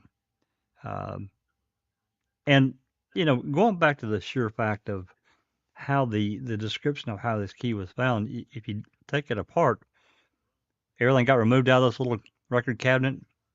It was empty. They somehow didn't see anything. I don't know how. That's because to me, you would have either seen the fob or you would have seen the key. One of the two, and sitting in that back corner, if it goes as allegedly went. And then you see that binder that allegedly they're putting stuff back. And that brings up the second question. Look at the marched. Remember the photos we went through the other night, Jeff? Yes. After they destroyed the trailer, everything was nice and relative. It wasn't really neat, but it was, you know, it wasn't destroyed. It goes into March 2nd. The place is destroyed. They didn't put anything back. In fact, it was a disaster. So why would Colburn and company be putting these books back into this record cabinet? I don't really understand it. I don't think anyone can really explain it to me. Maybe they did, but I'm sorry, I don't believe it. So, the story they came up with was they were slamming books back into that left corner here, and it dislodged. Somehow it hit the corner, turned left 90 degrees, and landed by the slippers. And then, Crazy. yeah, and I don't know if it's because, Kratz maybe thought about or had feedback from somebody he had in the audience how it came across.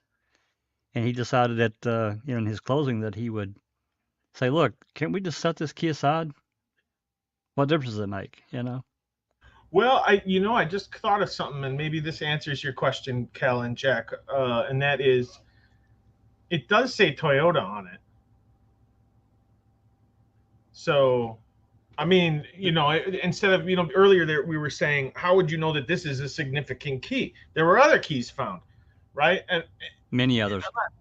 Yeah, there were many others found, and I'm not trying to join the side of Colburn here, believe me.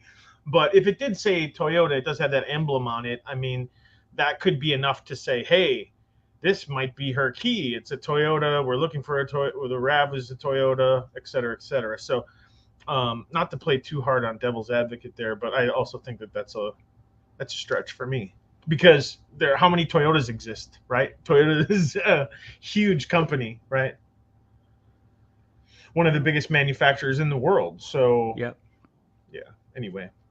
But still, the RAB is found on the 5th, found in air quotes, but there's really no other connection. Certainly not a connection inside Avery's trailer, which they really desperately needed.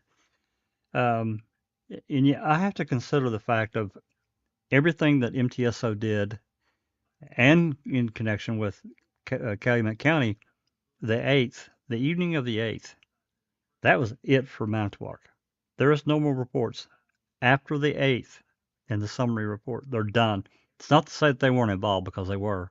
We can hear that in some of the calls. They helped with roadblocks and some other things that we do know from the dispatch calls and some of the radio transmissions. But as far as reporting anything, there's nothing. There's nothing in the summary report for some reason. And that tells me there was also a shift in when calls came into Manitowoc County on the 9th. Virtually everything got shifted to Calumet County. Well, that tells me something happened on the 8th that Kratz, Poggle probably said, look, what the hell have you guys done, when they drug that key out of there. And that thing, they knew that trailer had already been searched. So, well, they attributed it to Kachowski. They had to, right? That was probably the reason, is that they needed to maintain this sort of this false Can you hear my damn dog in the toy? Yeah. Squeak toy. Yeah. They had to maintain at least this quote unquote appearance of impropriety, or avoiding the appearance of impropriety. But they failed miserably, right? I mean, every single major piece of evidence that was found had a MTSO officer nearby. So they blew it. They tried to lock it down. Probably that's probably exactly why, Jack, the reason that you gave for the discontinuance of any Manitowoc reporting on the 8th was the was the need to sort of divorce Manitowoc from the case altogether, and they just failed at it. Yeah, what's going on over there, Big Jeff? The dog has to squeak. I'm yeah, of course, it never fails. It never fails. Yeah. He does it when I'm on work telecoms too. Like I sit there a lot for work, and they're like, hey, important people on the phone, and then he'll be like, oh, and I start barking at the guy cuts the grass. You'd think my house is getting invaded by the way he barks at the guy who cuts the grass. Same time every week. Let's see if I can't do something about this. Yeah, okay. I just wanted to throw up this picture, and if it's not, let me know out there if you can see it. Otherwise, I can just zoom in. This is one that was also provided by the anonymous person who says, Andy, I need you to find the key. I don't want to find the key. Make Kucharski do it. Okay, I'll lie in my report and say I found it, then tell the jury that aliens planted it. Sounds There like you a go. pretty good plan to me. Yep. But you have to ask yourself at the end of the day, after putting these three guys up to testify about the key, why would Cranston then get in his closing and run from it? And that's what he did. He would have been, I mean, to me, he would have been better off just not even bring it up. Don't even address it. But he did, and he addressed it at length. It wasn't just a one-off. He spent many pages of his closing on the key itself. So that tells me it was a real problem for him. And I think he felt like it was probably a problem for the jury, where he wouldn't have taken time to go into such detail and then to ask them to just set it aside. I'm telling you, I would have been on fire. I'm telling you, I would. You can't, I don't know what these jury members was running through their head. None of us do, not really. But maybe it didn't make any difference to them at all. But yeah, definitely a man miracle in my book. We have the sort of the oral testimony after the fact of what was his name? He was on Mark Hodnot's channel. Maurer, did I say his name? Richard Maurer. Yeah, Richard Maurer. He was like there was one there was one juror whose his son worked for the sheriff's office, and according to Maurer, that guy was very vocal in the jury pool for the days that he was there before he got that call. That his daughter was in dire straits after an accident, and there was no harm at all to her.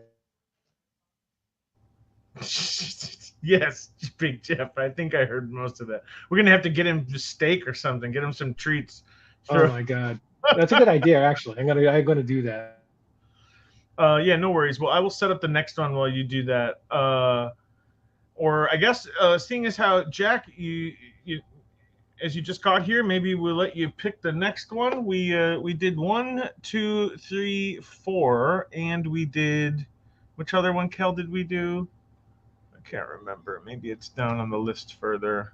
So I guess we could do 5, 6, 7, 8 we just covered. Well, see, here's the thing, and I wanted to bring this up. This is perfect because number 8 is nearly 5 months later to lead law enforcement to item FL in Stephen's garage with Teresa Halbach's DNA and Stephen Avery's DNA under the hood latch of the RAV. So nearly 5 months later that the key was, or that's item FL, I'm sorry, the item FL was found. And so is that a miracle in itself? We've talked about this before where certain items have more than one miracle attributed to them, and I just want to keep our minds open to that fact. Well, it's really kind of sort of the same pretense, but at the same time, this finding of the key, they went into the trailer to get something else, and as I remember this, because there are more than one report attributed to this key, but nonetheless, they went in to do something else, and I think it was Colburn wanted to search that bedroom one more time or something. I don't remember the exact wording. I'm going to say it wrong. I don't want to do that. The item FL was a setup on Brendan. To me, that's how I see it. I don't know how other people see it. I'm not asking anyone to believe what I believe, but it was all a pretense to get in. They needed a reason. They didn't have a reason to for an affidavit to get back into the Avery property, and they had to do that to make this connection, and that's where Brendan came in to play. They used what they allegedly got out of Brendan to be able to go before a judge and say, Judge, we got this, this, and this. We need another search warrant, and that's what they did. And so when they get back in, hey, God, look what we found. And also, we got Brendan to say that Stephen went under the hood. So we're going to need to look at that again. Oh, God, look what we found under the hood now. But no blood. So if the guy's free bleeding, as Kratz said, you would expect to find at least some evidence of blood under that hood somewhere. Maybe not everywhere, but at least a drop or two if he's pre-bleeding. We have no evidence of a cleanup that he wiped anything off. And they didn't luminol it, and that in itself to me is that had to be a discussion. To me, it had to be a discussion of why didn't they luminol the entire thing? Actually, You don't want to waste the luminol, huh? Well, I mean, you're stuck with what you find. Exactly. You're stuck with it. Yeah. So if they didn't really want to know what was there, so this being a miracle, it was. I think this was out of FL, and the hood light or the touch DNA is a created miracle, a completely created miracle, just like the key was, as you said, more than one avenue in. Yeah, so that was number 8. So number 8 is kind of a redundancy that we kind of talked about FL already, and Jack kind of wrapped that up for us. So, and I just want to remind you guys that this is a pretty raw list. We didn't really pare this down. I opened it up to the Discord chat, and anybody could put their suggestions in, and we didn't remove anything. So some of them are going to maybe be a little bit more work for us to explain, but I think I got number 5. Skull fragments left from a whole skeleton to the 2 that they have, which shows homicidal violence. So I think what the potential miracle here is that they found the exact pieces they needed, that they needed to prove that there were bullet holes, and then that's what they found. And I think that that's what the miracle is. So what do you guys think about that one? Where are you guys on that one? And I'll work on the poll. Yet another fortuitous discovery by the state. In my mind, it goes very well with another one that on that list, which is item 6. 5 and 6 really do kind of go together. And loosely with one from up higher, which I'm sure Kel's going to want to talk about. It's the skull is something, a very thick piece of bone that's very difficult to break down. You'd think there'd be more of it, right? They only discovered 40% of the skeletal remains, something like that. 60% is still missing. But yet they managed to find these 2 pieces of skull, and these 2 pieces of skull just happen to be 2 pieces that show, what's the right word, that the scaling, the beveling from the from the bullet, from taking 2 in the head, right? 2 in the hat. Some people, in the mob. You read some of the books on Whitey Bulger. That's how they used to refer to murdering somebody. He needs 2 in the hat, that's sadly enough how Teresa died as well. Kind of interesting cross analogy with some mafia terminology there. When you think about it, though. Shouldn't those have been, we're talking about a massive fire, right? That had to have been like cremation level fire, like a crematory to reduce a skeleton to the type of remains that was found there. Shouldn't the the beveling on the skull, wouldn't that have been sort of one of the open parts that the fire would have had access to a lot longer? I mean, why wasn't that destroyed? It kind of doesn't make sense that you'd think that that would be at least a part that would get sort of exposed, and it'd be some other part that didn't have a hole in it that would have been harder to destroy and would have been left. But miraculously, it's the piece with the beveling in it that managed to make it through. Similarly, on number 6, the piece of human tissue that allows them to attribute the skeleton to Teresa, item BZ, manages to survive this massive fire that reduces the rest of the skeleton, that reduces 60% of the skeleton to ashes, right? And we're talking about like fingernail size level of cremains, yet I still managed to have a piece of tissue survive through it.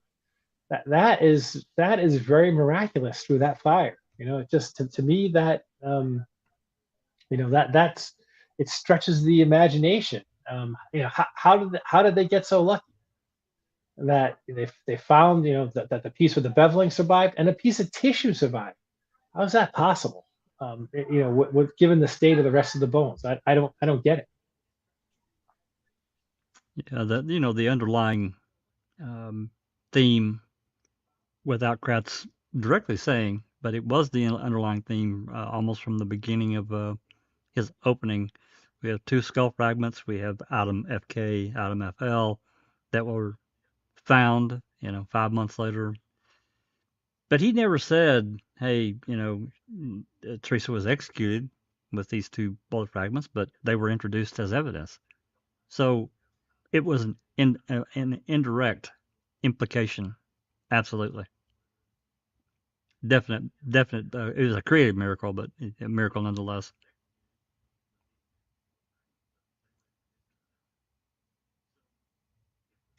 Kelly, do you want to say anything about the sort of the distribution of bones? Because I think you had that. I think that's a great point, which really parlays this one. Sorry, my son just walked in. He just woke up. Morning, Mum. I was just a little bit distracted. Can you just rewind a little bit and catch me back up? My apology, everyone. We were talking about the miracle of what made it through the fire. And you've often commented, I think it's one of the miracles that you wrote down on the list, about the distribution of bones recovered. Right. Yeah. So the whole fact that okay, so there's a few things about the bones, and I'll just catch up, and I promise I won't make it long. But just quickly, the degree that they were burnt in has always been interesting to me. The reason why I say that is because I don't know if some of you are aware, but I actually approached a crematorium here in Australia, and I went in and I wanted to have a discussion and show them pictures of the bones in the box and get their perspective of it. And they said to me straight up that they, in their professional opinion, although they can only go on based on what I gave them and the discussion we had, they don't believe that they ever went through a crematorium. So they said, in our professional opinion, this was done in a man-made kind of device, whether you believe it's a barrel or whether it's a smelter or some kind of wherever you think, but it definitely didn't come through a crematorium, and they kind of broke down why, but we won't go into that. So that's the first thing. The bones in itself has always been interesting because of the degree of how someone was able to do that. Obviously, we don't believe it happened in Stephen Avery's pit. Listen, the truth of the matter is, and this is a little bit of a devil's advocate on my behalf, you can't rule out that it's not possible. The probability of it is low, but the possibility is not low. There is cases around the world where people have burnt their wife, for example. There's that UK one that I've referenced a few times. There is cases where they have literally burnt people in their backyard and then got barrels, buckets, and removed the ashes and the fragments later. So it's not impossible, but the probability, it's low. So the next thing is the whole idea that one part of the, like, from the neck down, or even and the skull, there's a piece of a bone. There's the skeletor itself, although there's 60% missing, there's a fragment from each part of your body, which makes me wonder. Well, it doesn't make me wonder. It always makes me think this. I know there's a people out there that believes that maybe her torso was found at Cusp Road. Listen, I don't know. I have no idea if that's even something we should weigh in. I personally don't think so, but I don't know. The reason why I don't think is because they found bones from her torso in the pit along with other parts of her body, and it was all burnt into the same kind of degree. And that's coming back to the why I went to a crematorium, because I wanted to understand, you know, the power of the fire, what it all means, and the degree of you know, the level that it all burns at the same time. So yeah, it's little things like that. So then I think, so then does that mean that they had to put her in separate barrels? Was it in one barrel, which she was obviously mutilated to the point that was it to cut her back down to put her in? And an apology in advance, because, you know, that's a bit gross of the way I'm speaking about her. I don't mean to, you know, dehumanize her. She's a human being, but I'm just trying to, you know, get to the point, because I don't want to ramble on. So no disrespect to Teresa and her body. And yeah, so the reason why I kind of put this one to the side was because of CAF. This is something that CAF has explored a billion times, and it's something that drives her nuts, that she just can't get the fact that, you know, one part of her body piece of her body was in that fire pit found. Now, I know a lot of people like probably eye roll at this moment, but this has been addressed in obviously the courts of appeal. And obviously the state in their reply as right now to Kathleen has again brought it back up. They wanted to approach this again, and they made a mockery out of Kathleen's proposed allegation that Bobby Dassey was responsible for it, because they're kind of now alluding.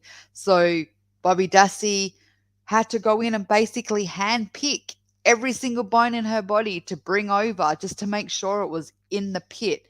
And the reason why they're trying to really highlight that is they're trying to Occam's razor, in my opinion. They're trying to say you can either believe that someone had the ability to know that every bone in the body was going to be placed in there and selected in there, versus there's a reason why there's all these bones in there, is because she actually laid in there at one time and there was no movement of her to it, more that she was moved out of it. Apologize if that is not what you were trying to ask me, if I kind of went off different angles there. I did get distracted, so I apologize for that. Yeah, I find it sort of, you know, with the number of fragments that they found, actually statistically unlikely that they'd find one piece from everywhere. The way that you know, there's no way that body got burnt in that open fire pit. There's just no way on this earth that happened. There wasn't enough fuel and there wasn't enough time. Let's face facts here. So to even think that is, and I think somebody just said it in the chat. We should, if you could put that quote up, it would be great. I said, how did we miss that one? TJ Anderson had the quote. Nobody saw anything, nobody smelled anything. A fire, you know, that high fed an open pit for a nearby pit. Yeah, exactly. That is miraculous. And so that didn't happen. Right? That obviously didn't happen. The body was not burnt in that pit. If it was burnt there, it was burnt in burning barrels, because that's the only way that you can reflect the heat back enough to actually cause that to happen. And it's likely, you know, probably more than one burning barrel was used, right? And that, you know, where Josh Verdant allegedly saw the fire coming from the Dassey burn barrels. There's 4 of them right there, so it could have been, all 4 of them could have been used for all we know. What's the likelihood that, you know, bones sort of, you know, which were, you know, sorry to have to be gross to say it, but, you know, if the corpse was mutilated, you know, one arm was burnt in one pit, another arm was burnt in another, a leg maybe, you know, it's actually remarkable that pieces from all of the, you know, pieces from all the different skeletal components of the body actually make it back to that pit. You know, isn't that amazing how that would happen? So it's actually statistically unlikely in my mind. And we have another aspect, another big problem with the state's reporting.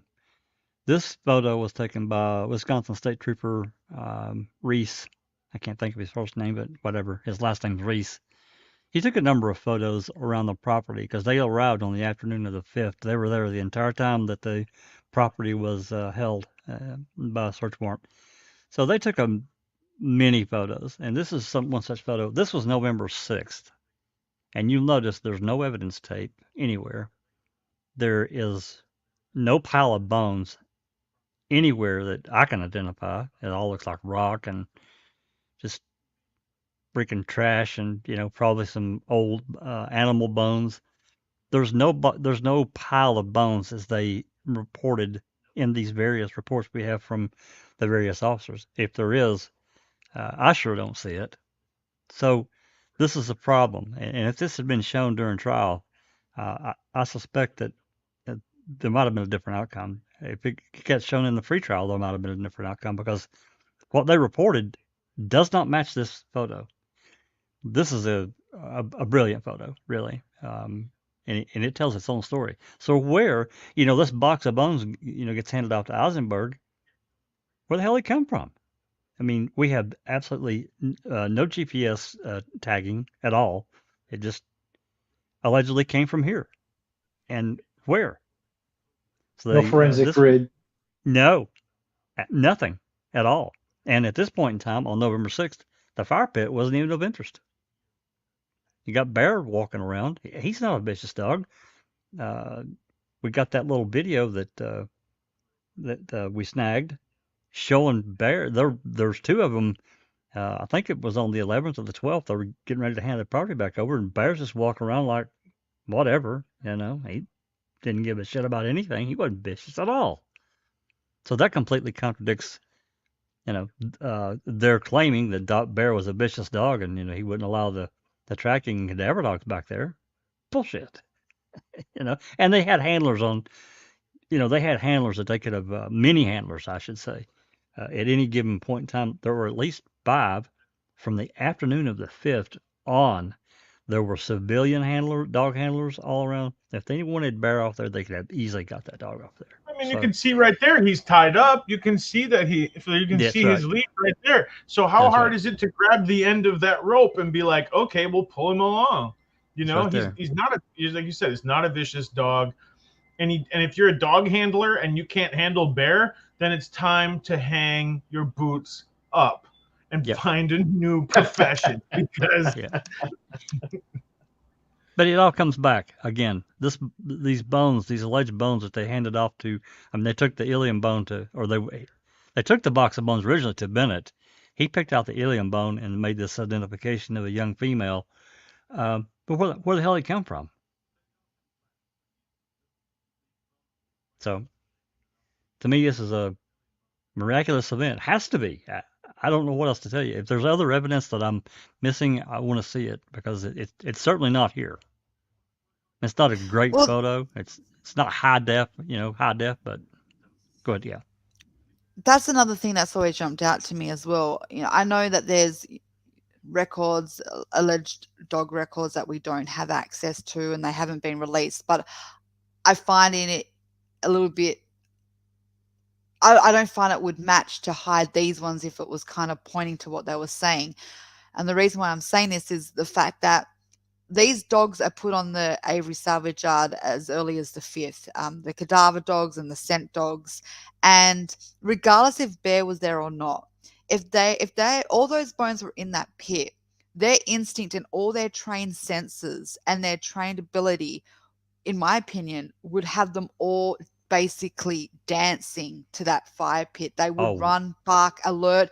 Every single one of them would have headed there as their point of contact almost immediately. They would have probably bypassed all those small drops of blood that they sent in Stephen's bathroom. That wouldn't have been a highlight. It would have all been directed straight to the pit. But there's nothing. There's no dog activity that we see where the dogs are begging to get to this pit and that they say, listen, we need to clear this dog out almost immediately because there's something here that every single dog here is trying to get us to see, but there's nothing. And the reason why I say, there's Definitely the cadaver missing dogs. You're right. reports. Yeah. And exactly right. So, and I know there's missing reports, but I don't think you would hide those reports that would strongly indicate that there was always something there, versus you would hide reports that kind of indicated that the dog walked past the pit and didn't alert, versus hiding it. You know what I mean? So it's those little things that kind of jump out to me as well. It's just, and I know The things that aren't always, there, right? It's all yeah, this whole case, right? The things that aren't there are more the telling things than the aren't things that there. are. Exactly right. And I know BB is very famously known for the saying, she always believed the bones came in a box and left in a box. And I That's think right. sometimes it is definitely a fair assumption, because of all these other clusters around it that no one else saw it. It took one officer to look down and go, "Oh, a bone," and points to it. And that's the only picture we get. There was no gridding. There was no proper investigating. There was no, structure of a crime scene. If you really believed she laid there, for all you know, she could have been burnt with more evidence that you want to protect so you could build a case, but they destroyed it. So it's a fair assumption to why BB believed in that box theory. Well, it's even worse, really, because and you're exactly right. The thing about these cadaver dogs and scent dogs, they don't give a shit about Stephen Avery and Brendan Dassey. They don't care. They just do their job. That's what they're trained to do. They're highly trained. And Loof, I think, and Brutus were two of the most highest trained dogs. But there's no doubt with their ability to sniff out degrading biological evidence, they would have made a beeline to that pit if those bones had been in there. There's no doubt about it. And even Bear, he's certainly not a trained dog, but I think he would have had some munchies and different things. They collected his stuff, when he went to the bathroom, took him to the vet, collected that. He didn't find anything at all. So action, reaction. I've said a lot of times we see things after the fact, this action that we see the end result of. We don't see the beginning. Here we can see the beginning. It's very clear. There's no pile of bones in this burn pit that they collected. There's nothing there. Nothing. And they made a mountain out of a molehill. And what I say by it being worse, this was the 6th. And if you follow the progression of the photographs, and we've looked at them, we've been looking at them on Jeff's Live for many, many weeks now. If you follow the progression of how this burn pit was treated, this little burn area, it all gets filled back in and covered up.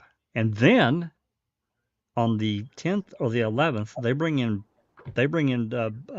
bobcats, and they dig all of it up. Every bit of it gets dug up, way down deep, at least as deep, if not deeper, than what you can see in this photo here. I'll zoom in on it a little bit here. They go down, below this, down deeper, at least a certain amount, dig it all up, and take it, and then backfill it with whatever and smooth it back over. All this in here is gone. It's just gone. So you have to question that series of events, why they would come back after the fact and do that. Why didn't they do this, when this alleged bone was found by Jost? He goes and gets Sturdivant and the rest. No photos were taken. Earl gets called out by Fassbender. Well, where's these photos of the burn pit? Well, once I see that a scene has been disturbed, we don't take photos. What? That doesn't make sense, right? And why would any trained investigator not document a scene? And there was no rookies here. These were trained people. You have Sturdivant. He's been on the job for many years, 10 or 12, I think, in arson. He knows better. So he falls on his sword at trial and says, it's my fault. I did it. It was my fault. Sorry, guys. What? Who does that? So, again, we see the end result, and a lot of times we don't see the beginning action. But here, you can clearly see there is no pile of bones here. It's gravel, water. There was another pile of gravel, too. I think a little bit larger one, but, you see the shovel laying here. I think there's something laying over here. This is kind of a more flat view, but there's other things laying around that, yeah, there's something back here. I think there's a hammer, a couple of hammers or a sledgehammer or something. Again, there's no bones. So where'd they come from? And if they're, let's just say for a second, if you were suspecting that there might be bones there, what's the way that you would probably go about finding that? Would you get down on your hands and knees and rope it off and get your microscopes out, and or would you be like, I know what we can do. We can get a backhoe or a skidster in here and take big swaths and then make piles. We'll definitely get all the evidence then. Well, I think they first said they took shovels and so forth to dig out. I think it's what's in the earlier reports. And then later on, they did come back in, as you said, with the backhoes, and they completely destroyed this whole thing. Just destroyed it. I got a picture. I'm gonna. The hilarity of that goes on. Darkside makes a great point. It's like a Monty Python sketch, right? They were afraid to send the bones down to the FBI, right? Because they were too delicate, right? They were afraid they'd get wrecked, ruined if they did any deeper. They were too brittle. But they dug the damn things up with a skid stick, you know? That's probably what Jeff has the picture of the damn skid stick, right? That's how they dug them up. Yet they're afraid they're too brittle. I can't. You know. Oh. Yeah, I mean, I think we all hear that frustration for sure, Big Jeff. So I just threw up a poll, maybe a little late to get to that one, but the poll was definite miracle. Those dogs should have made a beeline, as Kel said, the cadaver dogs anyway. Maybe not the tracking dogs, but certainly the cadaver dogs, because the tracking dogs that's a different thing altogether. They are fed a scent and a specific person, and that gets stuck in their head, and they're told, they're given a command. Cadaver dogs are a different animal. And we also can't forget, and we recently just dug deeper into this. We've been doing it on Reading with the Crew Doc, and they really have. There were many, many more dogs involved here than we ever knew about, and I ever paid attention to. There was Midwest Canine, had no idea about who they are, what they did, and probably other, possibly other. I'm going to say possibly, but just given what I read. Probably other agencies, maybe law enforcement, I don't know. But certainly there were many civilians out there with their tracking dogs as well.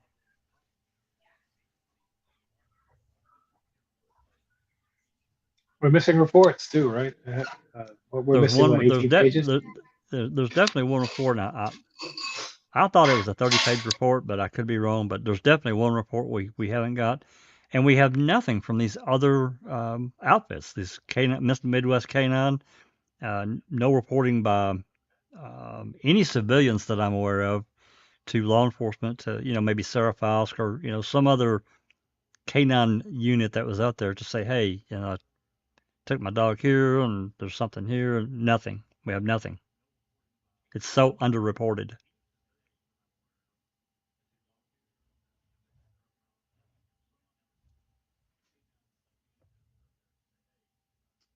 Well, that's not untrue, Jinxie. That's really not untrue at all. True. I'll read that one out. I think the dogs not hitting on the pit is simple truth, and the miracle would have been if they had. Great comment, Mystic Jinx. Thank you. That's great. Yeah, that's a good way to put it. That's a brilliant way to put it, actually. So we're back to are we settled? Well, yeah, let's settle up this last one here. The poll was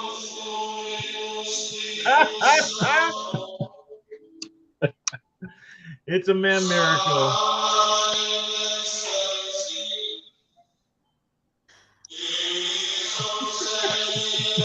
Right.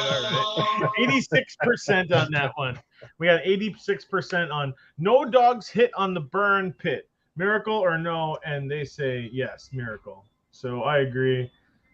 In fact, this is a point that I brought up a lot of times. I said, where is this crime scene that the dogs are going completely crazy for? Where is this you know, you can cover up blood, but you can't disappear smell, right? You can get rid of, but dogs are working on a different, you know, plane than we are working on, right? So yeah, where is this big? It's a good point, Jeff Jones, and it's not just the smell, it's the fact that it's, especially if it was in the you know, different elements, nature elements can, you know, create a smell that carries. So, you know, you can cover up blood like you said, but you can't cover up the elements that have absorbed all these toxins and the blood and the decompositions and the gases, and you can't control the wind and the rain that flushes it and moves it around. Or for example, when I did my experiments, ants that came in and went through all my blood and walked across the road, which in a sense could have, if dogs had followed that, picked up that scent that there was a movement. So I do find that interesting that you bring that up, because that is the question. You can get rid of it to a degree, but you can't get rid of it completely, being the fact that you can't control what you can't see. And that's Mother Nature hiding things on a leaf, on a pebble, on a rock, on one grain of sand.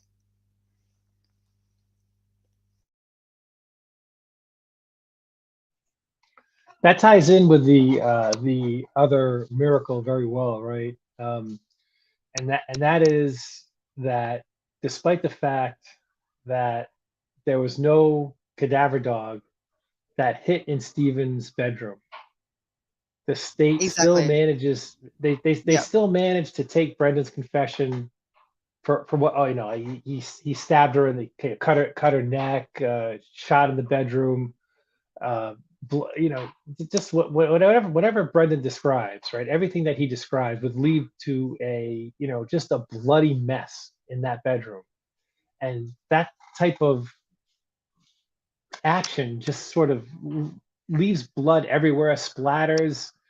You can't clean that up, and even if you do clean it up, you still can't hide it from the dogs. Remember, dogs can like smell the gases that come up from the ground. The dogs find drowned people from the gases that seep up through the water. Their sense of smell is so unfathomable to us. It's almost you know supernatural what they can do with that smell. But despite the fact that there was no hit by any cadaver dog in the master bedroom, you know, Brendan's story completely believable, right?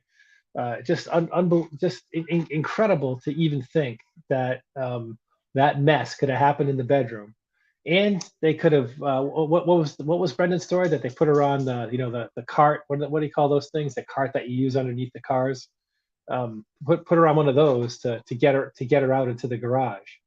Um, you're just going to leave stuff that a dog is going to find. It's just not believable. But easy to believe for the state, right? No dog should have hit there, right? There's no, you know, the fact that a dog didn't hit there, oh, that's no problem to their story at all. And that's just you know, it's that type of thing that is all throughout this case. It's not the stuff that's there, it's the stuff that's not there, that really gets your blood boiling and sort of proves the frame, and why we're jokingly calling it you know, a man miracle that this stuff isn't discovered, Well, yeah, especially in the garage. Well, yeah, and one of the miracles that came up on the list, I think it's the last one, is just the amount of miracles that exist is a miracle in itself, which kind of backs up what you were saying, that throughout this case, we keep seeing time and time again, we keep seeing these miracles over and over again. I don't know if you guys addressed it while I was kind of popped out. I restarted my computer. I don't know what's going on, but I don't know if you hit what Ronald said, the comment. The Bobcats were used to guarantee that no one could ever undo what they did. And that's, I think, spot on, Ronald D. Cass, is that it wasn't designed for an investigative purpose. It was designed for a destructive purpose. That's what the point was. Make it so no one can prove us wrong. For the next one, Yep. because I know that I'm torn. Do you guys want to do the zippers voicemail that's gone missing, or do we do A23? You pick. Oh. Your turn. Yeah, your No, turn. do you know what? Let's give it to the chat. What does the chat want? All The right. zipper or A23? If we put up the zippers, I'll throw something up on the screen if I can find it right quick. Well, it sounds like you got to start working then, because, you know. Okay. All right, to the chat. Which one were the two? A23 and zipper voice voicemail. message. Okay. In case anybody, hard to believe that anybody wouldn't know, but item A23 is the blood stain that was on the back of the wrap in the vicinity of the handle. And so, yes, there was a bloody palm print on the back of the wrap that somehow Sherry Colhane couldn't get a full forensic profile. So Partial profile, but it wasn't Stephen or Brendan. Right. Did it also say that it was a male profile in that one? I can't remember, but I know. Okay, yes, but it's a male profile. Yeah. Yeah, go ahead. No, that's it. I just also noticed on the license plate, it's the same thing. Same. Colhane says the same thing. Partial profile, can't get a full profile, but we know it's a man. That's what she said. So it's just funny that she would say that on both two different items. Same thing happened miraculously. Oh, couldn't get a full profile. I wonder today, with the advancements in DNA, is it possible to go back and double check Cherie Colhane's work and be like, "Well, look at this, we did get a full profile there." Oh, in today's world, I absolutely believe that they could get a full profile and run it through CODIS. There you go. Just screwing around. All right, so A23 it is. That was we'll do the other one next. We'll do zippers. That was CX cap. Item CX, I think, was the one on the raw. So that's right. Yeah, I mean the thing is, I wish the doc were here, but I know we've done many a podcast with him where this topic has come up. If you actually have a bloody print, right, there is more than enough DNA there to get a full profile. The only reason that that they didn't come back with a full profile on that is because they didn't want one. They didn't want one. They didn't want one. They didn't try and re-swab it because it didn't point at Avery or Brendan. They were able to rule both Stephen and Brendan out of that profile right away, probably because it contained some allele that didn't belong to either of them, so it was easy to rule them out right away. Correct. Well, whose was it? Where is the intellectual curiosity about whose it is? Why not go back and re-swab it? Unlike other, you can still see it, right? You can still see it on pictures of the RAV in the crime lab. It's big. It's not a small thing. If there's that much blood there, you should be able to retrieve a full profile for it. If you didn't go back and re-swab it, why not? There's just we know why, because it didn't point to Stephen or Brent, and they didn't care. They should have run it through CODIS. It's incomprehensible that they can hide this thing. How good would it be, Big Jeff, if they could say, well, we have his blood on the inside of the RAV, we have his blood on the outside of the RAV. How great would that be for the trial? So why don't they include it? Because they're scared of it. They want to run from that. Unless I'm wrong. I don't think I am. No, I think you're 100% right. I mean, they would love to have more evidence against it, or even if it showed, if it showed Chuck, they'd love that too. They don't really care how many Averys they take down as long as they get Stephen along with the Hall. You want to address Kath's question? It says, why can't Kathleen Zellner test it? And we got to be specific about which item, because some things are procedurally barred. But it's not that she can't test it, but she hasn't tested it, I think, in some cases. You mean A23? Well, I think this was part of Judge Angie's ruling, if I'm not mistaken. So she did a sort of a surprisingly fast ruling, unlike the one we're waiting for now. She did a surprisingly fast ruling on one of the PCRs, and that's when Fallon had actually agreed to let Zellner test the RAV, and I'm not sure whether she was going after A23 in particular. But as part of that ruling, Judge Angie indicated that there wasn't going to be any more tests on the RAV. She ruled the PCR was invalid. He's guilty. There's no more scientific testing. I think that was part of the ruling. I think she was afraid literally, I think Fallon might have been afraid. She was kind of stringing Zellner along. They had agreed to let her test the rat. And as part of the ruling, Angie said no, and there's not going to be any more scientific testing on the rat. So I think that's why she can't test it. And it's bullshit. If you're saying at your house, yeah, if you're spitting out your coffee saying, yeah, it's bullshit, yeah, I agree with you. 100% bullshit.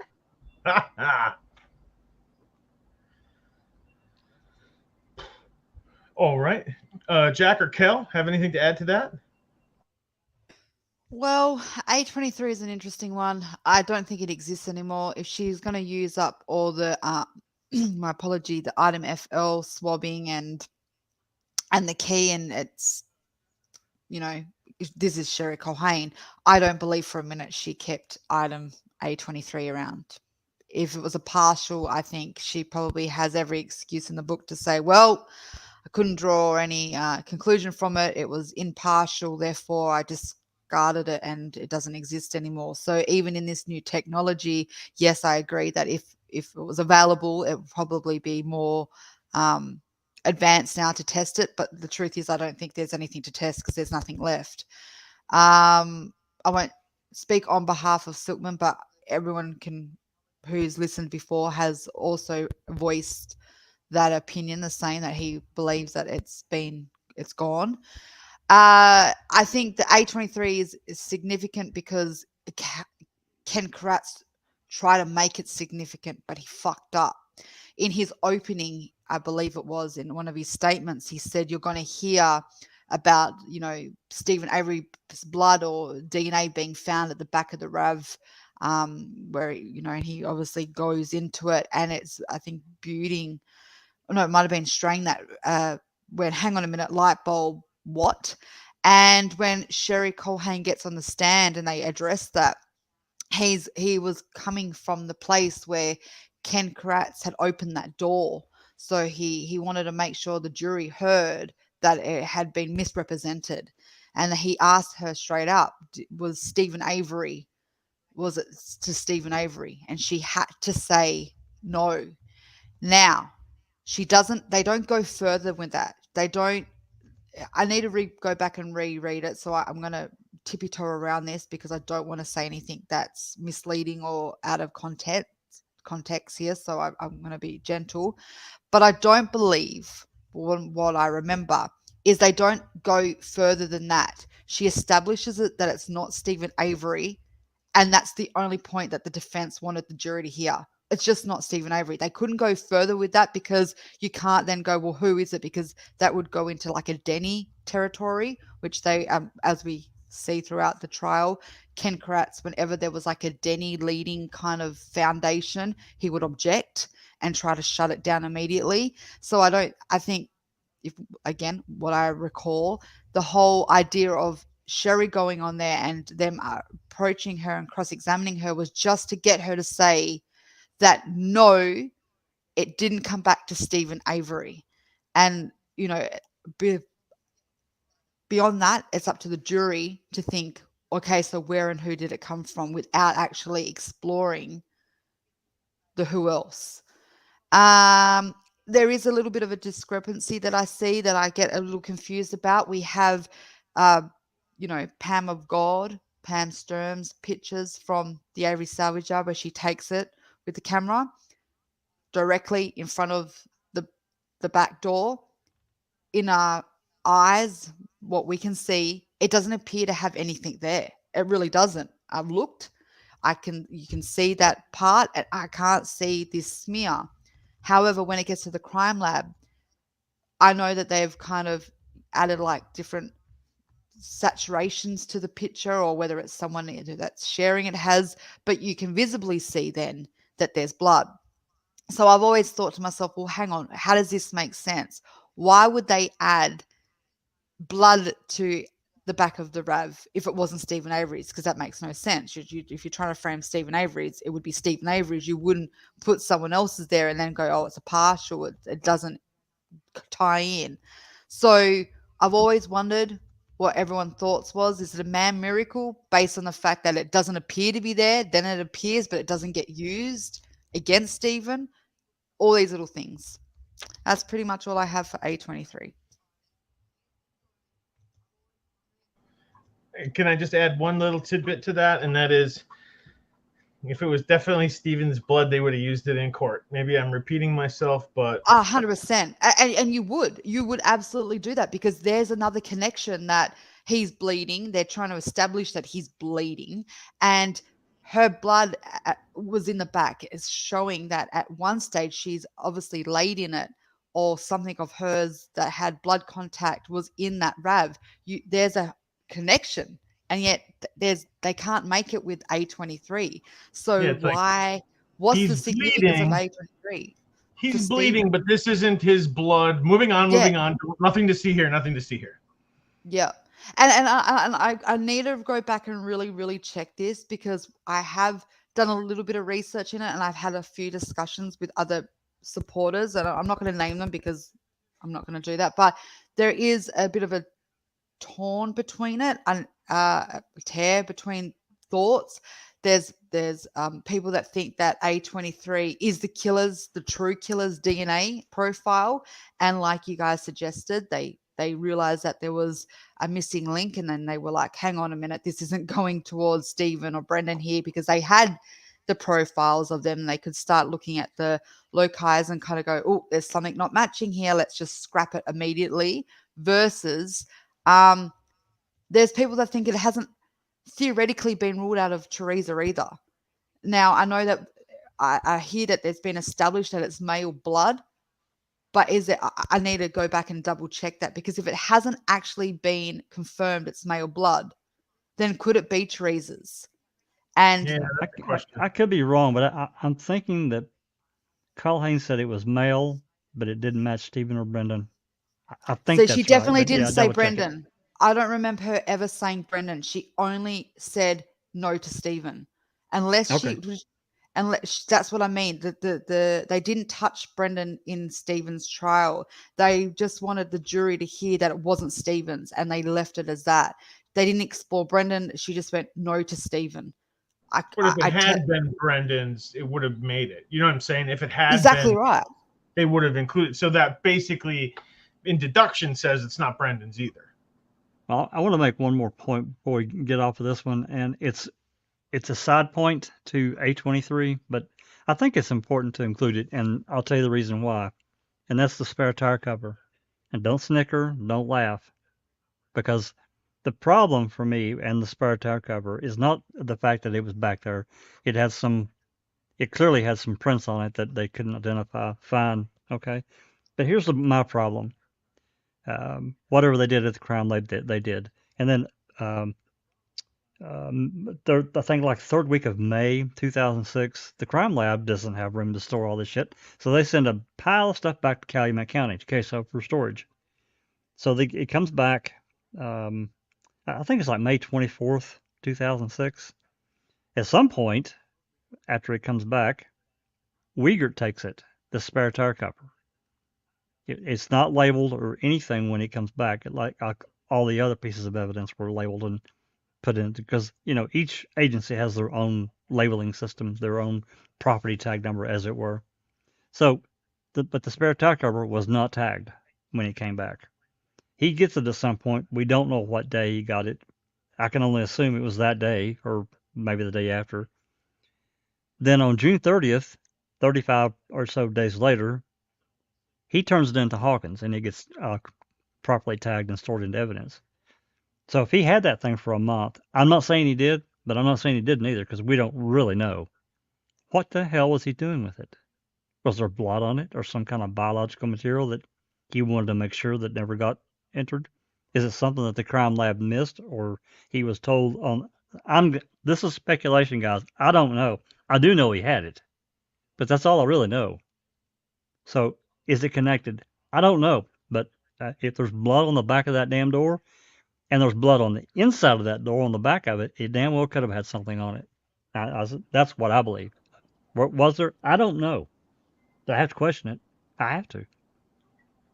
Yep. Yeah, I just want to address Kathleen has obviously tweeted about A23, and this is what she said. CX and A23, both of which exclude Stephen Avery, But otherwise, unless we discover new DNA of Miss Teresa halbach and or another killer, the DNA that has been developed is of limited use. It does not, however, implicate Stephen. That's it. So even she's putting in there that it could be connected to Teresa halbach. Interesting Yep. for sure. Yeah, okay. But what other, whose could it be? The killers, Teresa's, or Remaker got a paper cut? You know what I mean? Like, I mean, what could it it's be? the lack. It's the same thing, right? It's the same thing with Deb Strauss. That there's just a lack of intellectual curiosity at the time, right? So we all agree A23 is gone now, but it's a relatively large blood stain, and it's gone now because it's biologically degraded. Sherry Culhane, unlike what she did with the bullet and the key, did not remove all of the DNA, right? She just, took a light swab of it. So there was DNA left. She could have gone back and resampled it.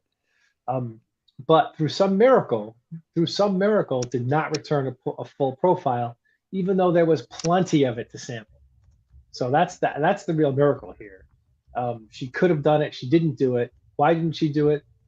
There's no good reason for not doing it, right? It's only nefarious reasons for not going back and resampling that. And I would, I don't know how this, how this stuff works. Could she have said it only came back with a partial, even though it didn't? I don't know. I mean, just because don't trust that woman. how are you gonna say no? It didn't. It was a full profile, Shuri. You can't contradict her. There's no way to even question that. Oh no, it only came back partial. Well, did you record the partial? Did you? Yeah, great point there. I am at a loss for words when it comes to that. Anybody else on this A23 miracle? Well, then, Jack, I hope you're locked and loaded because we are going to move on to the zipper voicemail. Oh, okay. All right. Well, let's get started, and I'll throw something up here in a minute. All right. So the zipper voicemail miraculously disappeared. Number 13 on our list. I'll throw the poll up in just a minute. I kind of just want to add my 2 cents before I let you guys take over, and that is it a timeline issue, or is it because zippers are involved?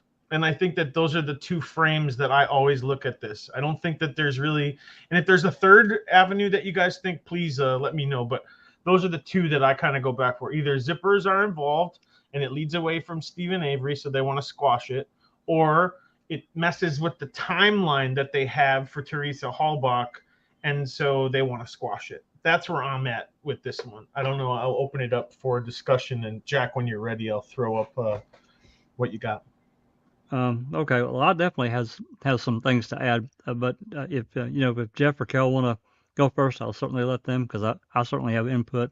I will say, for sure, I don't think the zippers are in any way involved in Teresa's death. I don't know that for positive, but I just don't think they are. Anyway, I'll let Big Jeff talk, and I'll throw this. No, go for it. I was just going to say go for it because. Okay. I mean, if we take everything in context, if you think back to November 3rd, when all this came about and Zipper's name got brought up as one of her stops, there's a lot of controversy, or I say controversy. It's not really controversy. It's several things that things that the police said there was real interest in Zipper, and if you look at the whole scenario that happened, I don't know if it was because he was fucking drunk, pardon my language, if he was drunk or just a cantankerous old bastard, who knows, whatever, but the whole encounter with the Zippers is weird. It's just odd, and I've read it many times. I've listened to the calls many times. These interactions that police are calling, they want them to run an in-house 20 report on George Zipper. They do, he's had a few issues, I guess, and but nothing too bad. But Zipper himself said some really strange shit. He says, "Well, my dog, would eat her or something." It's like, dude, you got a missing person. You can't say shit like that. and he calls Jason his son. Well, Jason was his grandson. That wasn't his son. That was his grandson. He's gone to Alaska to look for a job or something, I think he said. I think he said, and I may follow him. He said a lot of really outlandish things that we know for sure. We don't know what was said when the audio wasn't playing. He definitely said some. I'm sure he said a lot of interesting things that we're really unaware of. And then the statement from Jolene and how that seems to have been massaged. Her statement, and then how it was massaged by law enforcement. We weren't there. I just want to add to that, Jack, and then let you continue. Yeah. That I put the comment up. She did not write her own statement. She signed a statement that was written for her.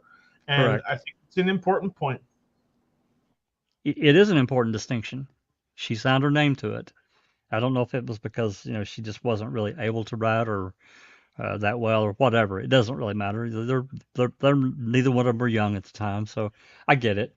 Well, I want to add in my little opinion. Okay, this is Jeff Jones's opinion, and that is, what if, maybe it's a question. What if she said, "I'll say whatever you want me to say, but I ain't writing it. I'll sign whatever you write up, but I'm not going to write that in my handwriting." You know what I mean? I'll say whatever you want me to. Sure. But I'm not going to write it.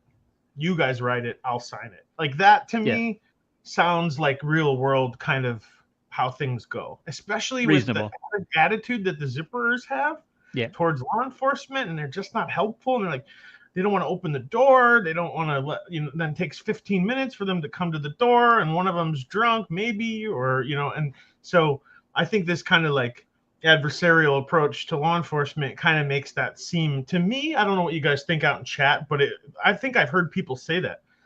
Yeah, you write it up, I'll sign it. Well, if we move on, into trial, and I'm going to try to get these details right as I recall them. The defense was questioning Joellen, and Kratz objected, said these are questions for George Zipper, and I think string and beauty, whatever, said, well, that's fine. And Judge Willis said, are you going to call him as witness? And Kratz's words were, well, I've got him out in the hallway. He never gets called. So and Beauty and String didn't call him, it wasn't their witness, but so the questions never got answered because he wasn't put on the stand. I'm sorry. George Zipper wasn't. Joe Ellens testified, but George didn't. But Kratz, see, Beauty and String were questioning Joel and trying to get whatever. And Kratz objected and said, these are questions for, George Zipper. And Judge Willis said, was he going to testify? And Kratz's words were, I've got him out in the hallway. He didn't say, I'm calling him. He said, I've got him out in the hallway, which is an implication he's going to call him. So, but he never gets called. So the questions didn't get answered. Anyway, let's move on. And let me throw this photo up here right quick. So moving up to, also into trial. Yeah, here we go. Do you have something to throw up to share? I do. Yep. Okay, there it is. I couldn't see it down in the corner. There we go. So if you look at this little exhibit list, and there's a date at the beginning of this. It's an Excel file that yours was able to get some time ago, and as you can see, these are the exhibit list from Ken Kratz, and it was printed in January of 2007. This was 1 month before trial. Don't know the exact date, but it was definitely the month prior. And as you can see, it says Barb's voice message Barb's item seized, voice message Zippers item seized. I did this highlighting. This exhibit list is divided up into different sections of what they are. There's many sections. Got the RAV4, you got Avery's trailer, blah, blah, blah. So they're divided up into sections, and each one of these sections has a number of exhibits. So why is the Zipper's voicemail message listed as seized 1 month prior to trial, yet no one has it? Is that a mic drop moment? Is that a miracle? I don't know if it's a miracle or not. Supposedly he recorded it on his phone, right? I mean, seized is actually a funny word, right? Yes. Because I had thought he recorded it on his phone, but why didn't they take the tape? Correct. Well, allegedly, according to Dettering's report, if you read it, it said that Dennis Jacobs, MTSO Jacobs, went back on the 6th and recorded that message. But it's gone. No one can find it. No one can find it. Zellner has written both MTSO and Calumet. Both say they don't have it.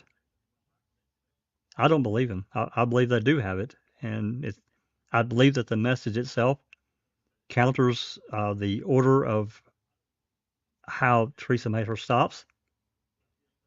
Remember the phone call between Remaker? Between Remaker and Wiegert. Yep. So go ahead. I've talked enough. You go ahead and tell what it is.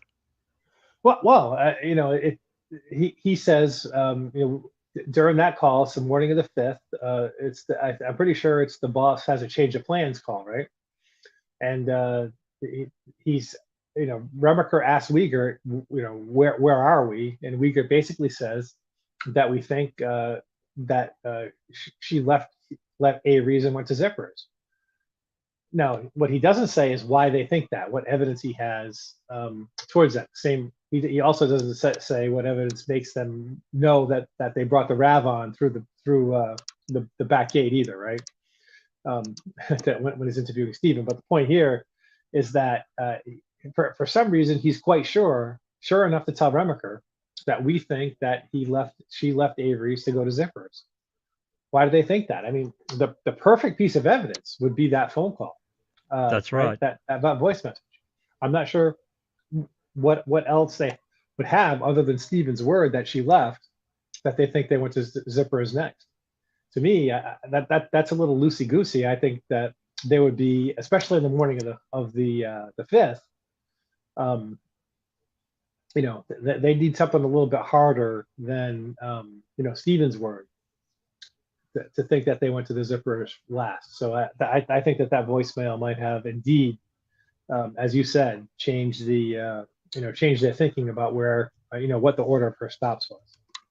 So yeah, I'm not sure. I'm going to look here right quick. I want to see if I've got that timeline, the Remaker Wiegert timeline call isolated. If I do, we can play it if you guys want.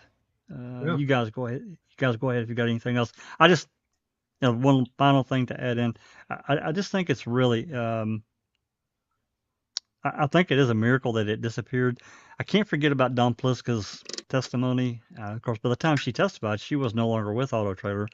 I think there was a lot of, one-upsmanship going on with the Auto Trader ladies. Well, I did this. Well, guess what? I did this. And I think there was some of that because it was big attention. It was big news back, for the area.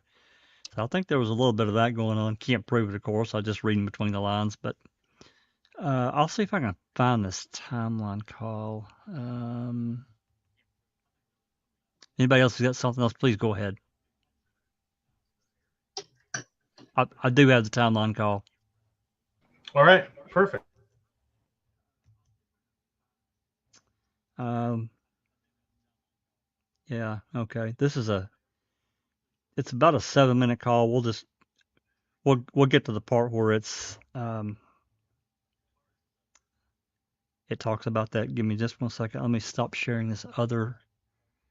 I'll drop this and then pick this web page up. Well, I'll give you an update on the poll while we're waiting for that, Jack, and that is 16 votes. Voice message that Teresa Halbach left on the Zippers machine disappeared. MAM Miracle or no? 81% say yes, MAM Miracle. I'm going to put that one in the books. Maybe we can take this time to address something, Kel, that you wanted to circle back while we're waiting for Jack to pull this up, or do you want to wait till he's done? I really don't mind it. Whatever keeps the flow going, it's completely up to you guys. Oh, are you? Well, yeah, maybe we'll do. Jack, you got the call ready? I do. Okay, we'll do that first, and then Kel wanted to go back and address some of the A23 stuff. She was digging in the background for you guys. while listening. So I will hand it over to you, Jack, and you can. I think I have to leave my mic open for you to play this, if I remember in the past. So I will leave my mic open, and then you can play. Let me know if you can't hear it. Okay, Yeah, people please, in chat, guys, let us know let right us know away. if you can. Yeah. Yeah. I'm gonna mute my mic and I'll listen on my end. I'll know right away. All right, I'm gonna mute and then I'm gonna start the call.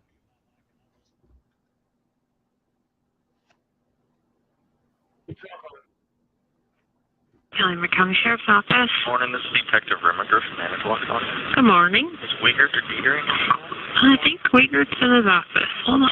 Thank you.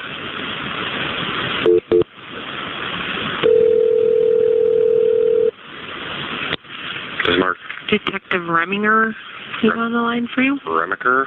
Yeah, from Manitowoc. Sure, do I gotta stay on the line or hang up? Stay on the line. Got it.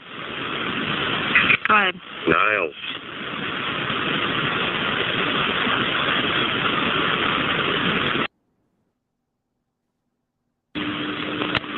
Go ahead. Niles. Hey, how you doing? Oh, I'm just doing fucking great. Hanging in there? Oh, yeah. I'm gonna Yeah? stay at the office. You working all day or what? I don't know yet. We got a bunch of kind of tips maybe called in and stuff. People who saw or allegedly track some of those down, get some reports done. Mm-hmm. Did you do a flyover at all? Yeah, they did one yesterday. I Okay. didn't know. I was up in Green Bay. Okay. The boss and our new chick went. Okay. Have you established some timeline as to where you think she went first or last, or direction of travel, or? Well, here's what we think. Okay. We're trying to track down a fax number that she had sent Right. early Monday, and we just did that this morning. It appears that it came from her apartment. It's a Green Bay number, but the fax number is attached to her computer and fax machine. Okay. We did a test fax this morning, and that's what it came back from her fax machine at her apartment In? in St. John, Hilton area. Okay. That's where she was with. And that's at what time? That's at 12:13 in the morning on Monday morning. Okay. So we couldn't figure out where that fucking fit in the puzzle here because we know she was seen later that afternoon. Okay. So the fax is before she goes to Avery's and Zippers. Right. Okay. All right. So that next day, or that day, she goes, her first appointment is in New Holstein. Okay. She's about 1:30 in the afternoon. She leaves New Holstein.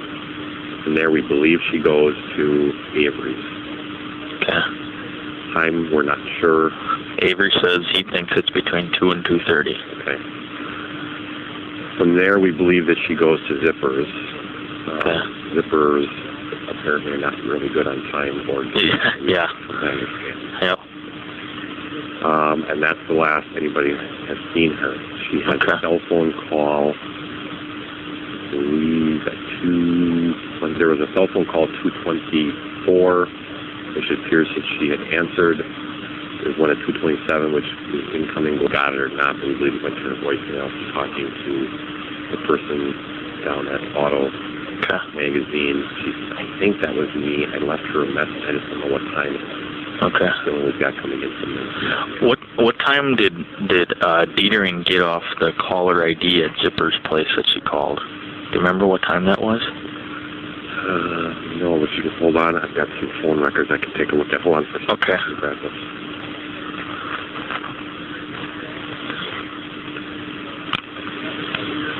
All right, I'm back. All right.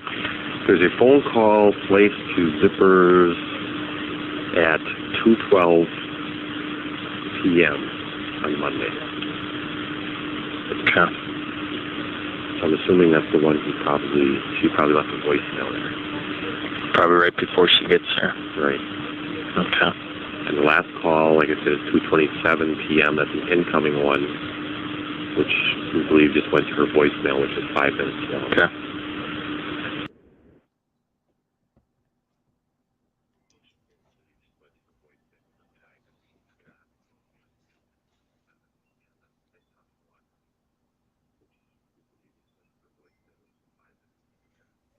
Okay. Stop hearing it. Yeah. I stopped the recording because I want you to pay attention to what he says here. Pay close attention. Because he said We think that that 227 call went to her voicemail. And that's not what Don Poliska said. She said she talked to her. That's right. She did say that. She testified to that. She testified to that. So I don't know what the hell's going on there, but you could clearly hear what Uyghur's saying. We think she went to the New Holstein appointment, then the Zippers, made the call in between. I mean, to the Averys, made the call somewhere around 2:12 before she gets to the Averys, left the Averys and went to the Zippers. So I don't know. I don't know That's what they if say. something. Why is there a reason to not take them at their word, right? Right. You know, I don't know what could have possibly been in that voicemail that would have hurt their story, but I feel assured that if it helped their story, they would have been played from day one. We would have heard it long ago, been released long ago. You know, there's one thing to to sort of record it on your phone, but if you think it's important evidentiary value, then you should confiscate the tape. Yep, and that's a lot harder. That's a lot harder to lose, right? Well, according to Kratz's exhibit list, printed a month before trial, he had it. He had it, their voicemail. Yet it's gone. Can't get it. So you guys want to hear the rest of the call? I'm glad to play it. Yeah, absolutely. Finish it out. A couple minutes. All right. Yep, here we go. And that's it. After that, we had nothing. So about 227. Well, actually, prior to that, somewhere between 212 and 227. Okay. Seems like she disappeared. Did Diedring get those phone records for tower location and stuff? Yes, but I don't have them. They came fax tonight. He grabbed them. He went back up his house to check on the fax machine. And he okay. Back shortly. Okay. So you don't know that last phone call, what tower it went off of or anything like that? I don't know that. Okay. No. All right. I did get a call last night. There's a Knutson from Valders, actually. Okay. She claims, and she left me a voicemail which I haven't gotten to yet. Dispatch just called me last night. She claims that she was on her way to and she sees Teresa allegedly pulled over on the side of the road taking a picture of a cow. Really? Does she know Teresa or? No, just from what she's seen in the news, all this kind of crap. So when I get my ducks in a row here, if I'm driving back to Valders talking to her. Okay. Are you working today? Yes. Okay. So if you need a hand with anything, let me know. Well, what I think I'll do, if she's pretty positive, I think I'll do is maybe get a hold of you and maybe we can just go up to that area. Sure. Because any ditches out in that area. Sure. All right. Take a look around. So. Okay. You got a direct number there, Davey? Give me my cell. I'll work. 3. And give me yours again. I always lose it. I'm sure you're aware of this, but the family's doing a search on their own. Yep. I read that note. I called last night to get a heads up. I don't know if they'd be trespassing on somebody's property over there, and the shotguns would be out the front door. Crazy fuck. Yeah. The only thing we got is somebody called up and said at 8:45 a.m. they seen a vehicle northbound on I-43 near De Pere. It was either a green or blue RAV4 vehicle.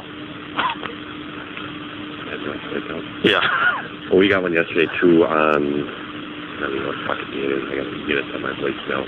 That she was seen on 00 in Appleton driving that vehicle too. So what I'm going to do is kind of put together a sheet with all the tips that come in. So if you get any, if you could let us know. Yep. So if yours comes in on I-43 at 2 o'clock, mine comes in on 00 at 2 o'clock. Right. We can pretty much rule them all. That's good. That's a good idea. Go that way. So when I get my shit, I know. I'm going to let you go. You need anything, holler. All right, I'll get here till when I get over towards Valders. At least 4 o'clock. You're here till 4? Yep. Okay. Sounds good, man. Okay. Thanks. See ya. Bye. Sounds good, man. Thank you. Interesting. Very. What was that part that you guys in the comments you just said? Did it and you said just wanted to review that. did he say she answered the call at 2:24 and then Dawn? That's an interesting point to kind of. 227. Uyghur said that it was a 5-minute call. He thinks it went to voicemail. But then Don Pliska gave testimony that she talked to Teresa, which I'm not going to say that Teresa never answered her phone, but I can tell you that if you go through her phone records that we do have, she almost always shielded her calls, or she Screened them. screened them. Yeah, thank you. She screened her calls. Almost I would always. 5 minutes is an awfully long voicemail. I'd be surprised if Actually, at that time, if you could leave that long of a voicemail, because it probably cuts you off after like a minute and 30 seconds. Actually, back then I had Singular, and it seemed to me like you could leave a 3-minute message max. Okay. Yeah. It seems that way. I could be wrong. That was a long time ago, but I had Singular back then, and I was trying to think about that when I heard this. I'm like, wait, what? 5-minute voicemail? I remember making a joke about this back then and saying, you know, I was so angry, or maybe it wasn't me, it was a friend that said this, but the story was I was so angry with them that I left a voice message so long that it cut me off. You know, like that's how you know that you were like, that's a lot, you know. So I think that 3-minute mark sounds kind of right to me, but you know, if it says 5 minutes, that means it could be 4 minutes and 1 second, right? Big Jeff, billing purposes, as soon as you go over 4 minutes and 1 second, does it become 5 minutes then? Back in those days, they did that type of thing. Yeah. So they did. Saying, just because it says 5 minutes, it could have been 4 minutes and 10 seconds, or you know. So it still sounds like an awfully long voice. Yeah, especially if you're just calling into Auto Trader to say, hey, it was the Averys. Now I'm on my way to Zippers. Let me know if you have anything else while I'm in the area. This is Teresa again. Goodbye. What else is she going to say? But if you're talking on the phone for 4 minutes, Dawn might say, oh, let me hold on a second while I look that up. Or let me see if I have anything for you. I'll double check before I let you go that we don't have anything in the area. That could take a few minutes of her double checking, I guess. I don't know. I'm just throwing stuff out there, not trying she said they discussed Halloween stuff because it was October 31st, and I don't remember exactly what all. I don't remember exactly what all, but you know, as I recall, and please correct me, guys, if I'm incorrect, but as far as I know, this is by far the longest conversation Teresa had with anyone on her phone records with anyone at Auto Trader. Pretty much everything was done with fax. Phone call here and there. Can you make it here? Can you make it there? Other than that, it was this business, and it was no. There was no ad-libbing, basically. They weren't friends. They were work associates, you know, and she was really kind of disconnected from the business because it was mainly done electronically and through mail. So I don't know. It's speculatory at best. Hey, if it's a phone call, it's a phone call. I'm willing to accept that, but his statement there hit me kind of strange. I don't know. I have to go back and look at the records. If there was a call that came in and it was Dawn and Teresa called her back, I don't know. So I'm gonna leave it laying there. But the timeline is really what's key here. What gave them the indication that they went to Zippers next or Avery's next, and then the Zippers? Was there something in that message that said, "Hey, I'm on the way to the one appointment, and as soon as I'm done with that, I'll be heading your way"? I mean, that's something that I would.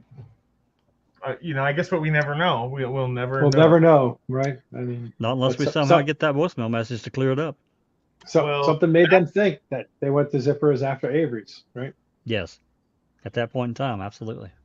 You know, one of the things I just wanted to add about this is when I'm listening to these detectives, investigators talk, they do seem like they're playing it straight. Well, we think maybe she went over to Zippers, whatever, and I was thinking about that. You kind of have to play it straight until you've locked down all the evidence. And then once you know there's no voicemail that's going to come back to bite your narrative, there's no threads that can be pulled to bite your narrative, then you can switch gears. So I do believe that for the most part, there, you know, otherwise, why say that you're going to go and investigate zippers? If you've already made your mind up. So they had their minds open to other ideas at that point, even at the 5th. But only how many hours after that the RAB is discovered? Only a couple hours after this phone call, right?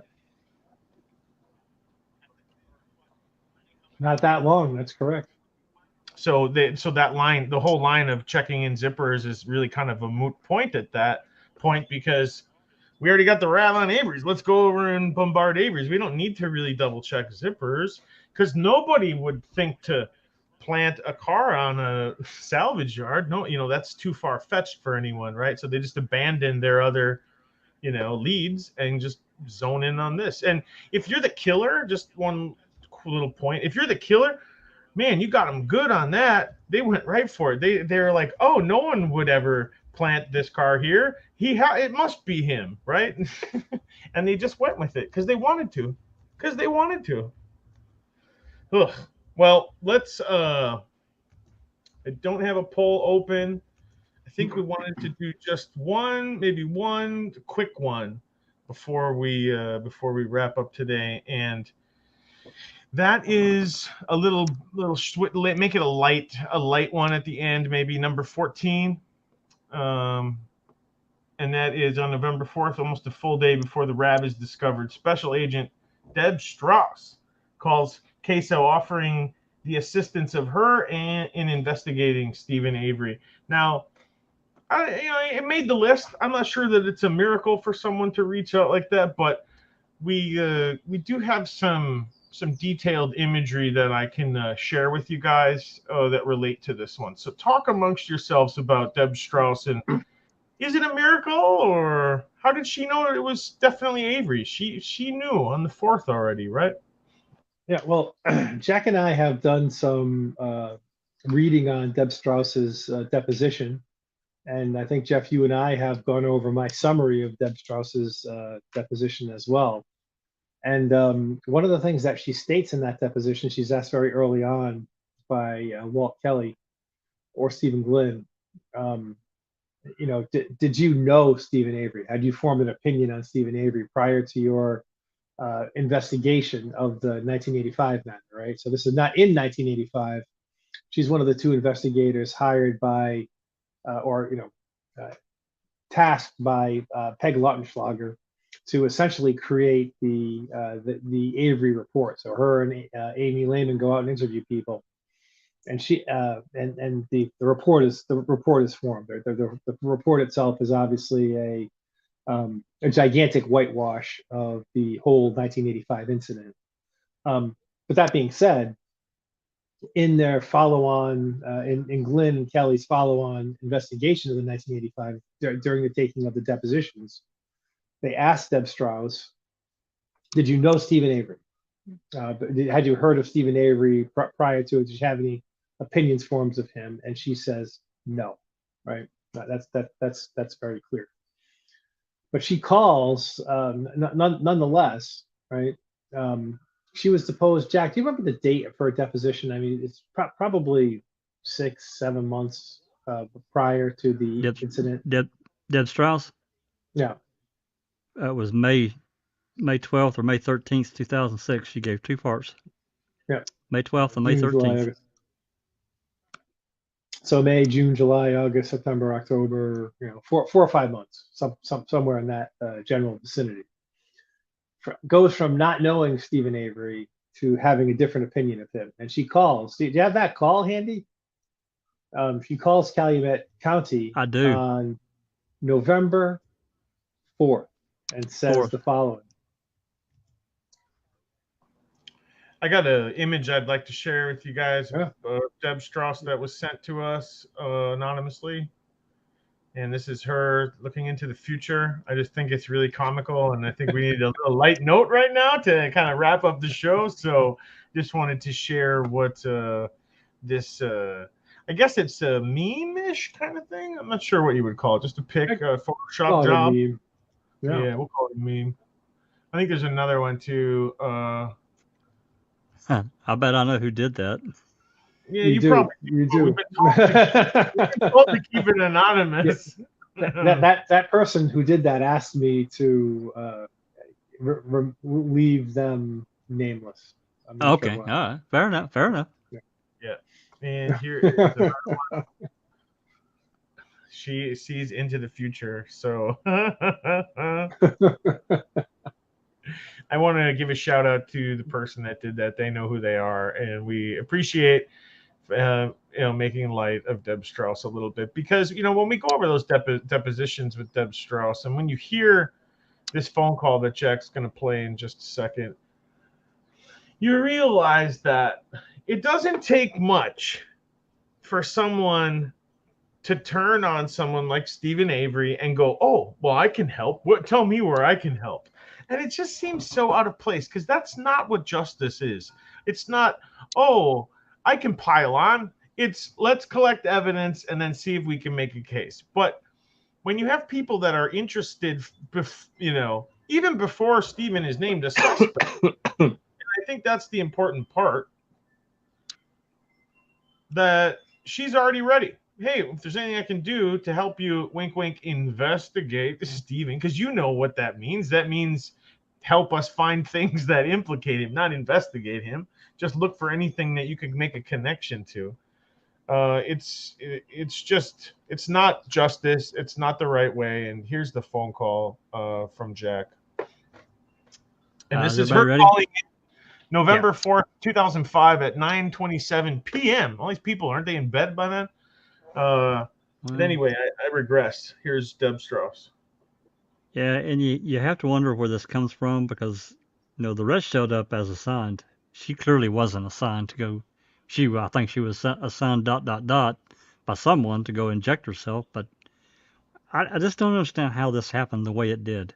She's part of the DOJ. Public Integrity Unit. The Public Integrity Unit. That's right. That's what she is. Yeah. She doesn't have any. Her job doesn't have any scope to do this. No, none whatsoever that we're aware of. So, all right, this is a 1 minute and 30-second call. So here we go.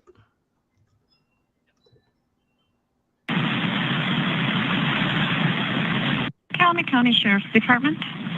Yes, my name is Deb Strauss. I'm a special agent with the Division of Criminal Investigation. Mm-hmm. And the only reason I'm calling is I've done some past investigations on Stephen Avery. Mm-hmm. And I'm watching the news and I'm seeing his name come up. Mm-hmm. And I'm wondering if there's anything I can offer to help you guys. How do you spell your last name, Deb? It's S as in Sam, Trauss. And I'm a special agent with DCI out of our Appleton office. And the other thing, and I don't even know if this is within my realm of authority to even offer, but I'm not a big fan of Steve Avery. If there's even something technical assist that our agency has that would benefit you guys.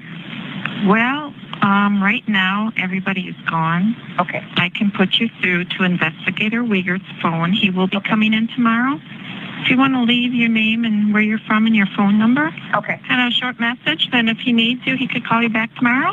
That sounds fine. Okay. I just need to, in good conscience, at least pick up the phone and make the call. Okay, just 1 second. Thanks. She did it in good conscience. In good conscience, I made this call. That's right. I just don't know if there's anything we can do, but I'm just not a fan of Stephen Avery. She has not investigated Stephen Avery, right? Nope. She investigated the people that investigated Stephen Avery. There you go. That's much different than investigating Stephen Avery, right? And what she investigated was the 1985, wrongful conviction, and the corruption of Manitowoc County of putting him in jail in the first place, including Kosarik and Vogel's actions. So, how is it that she ended up coming out of this without not being a fan of Stephen Avery? Imagine if she was brought back in for another civil interview and they said to her, so after all that you did, everything that you investigated for the state, You and Amy Lehman, everything that you did, you characterized that as investigating Stephen Avery? That's how you characterized that investigation? What? Yeah, in what universe does that make any sense? Right. You're assigned to investigate the investigators, and you call it an investigation into it's baffling. I don't know if it's a man miracle, but it's an outrage. Well, to me, it's miraculous that, and we should put it up in the chat to see whether it's a miracle or not, that she happens to zone in on the exact person where they're going to discover the RAV the very next day, right? I'm no fan of Stephen Avery, right? And as we just listened to the Wiegert Remacher call, which happened on, the following morning, right? It happened after this call happened, where they have nothing to say except they think that probably Teresa Halbach left Avery's to go to Zippers. But yet the Deb Strauss, looked into her crystal ball and said, there's something coming with Stephen Avery. How does she know that? How did she know that? It's miraculous to me that she would call on November 4th talking about Stephen Avery coming up where they've done a few interviews with him because the Teresa Halbach case has gotten a lot of press, and she's seen one or two interviews with him on television. Is that what she means by his name keeps on coming up? Keeps on coming up where and how? At the office?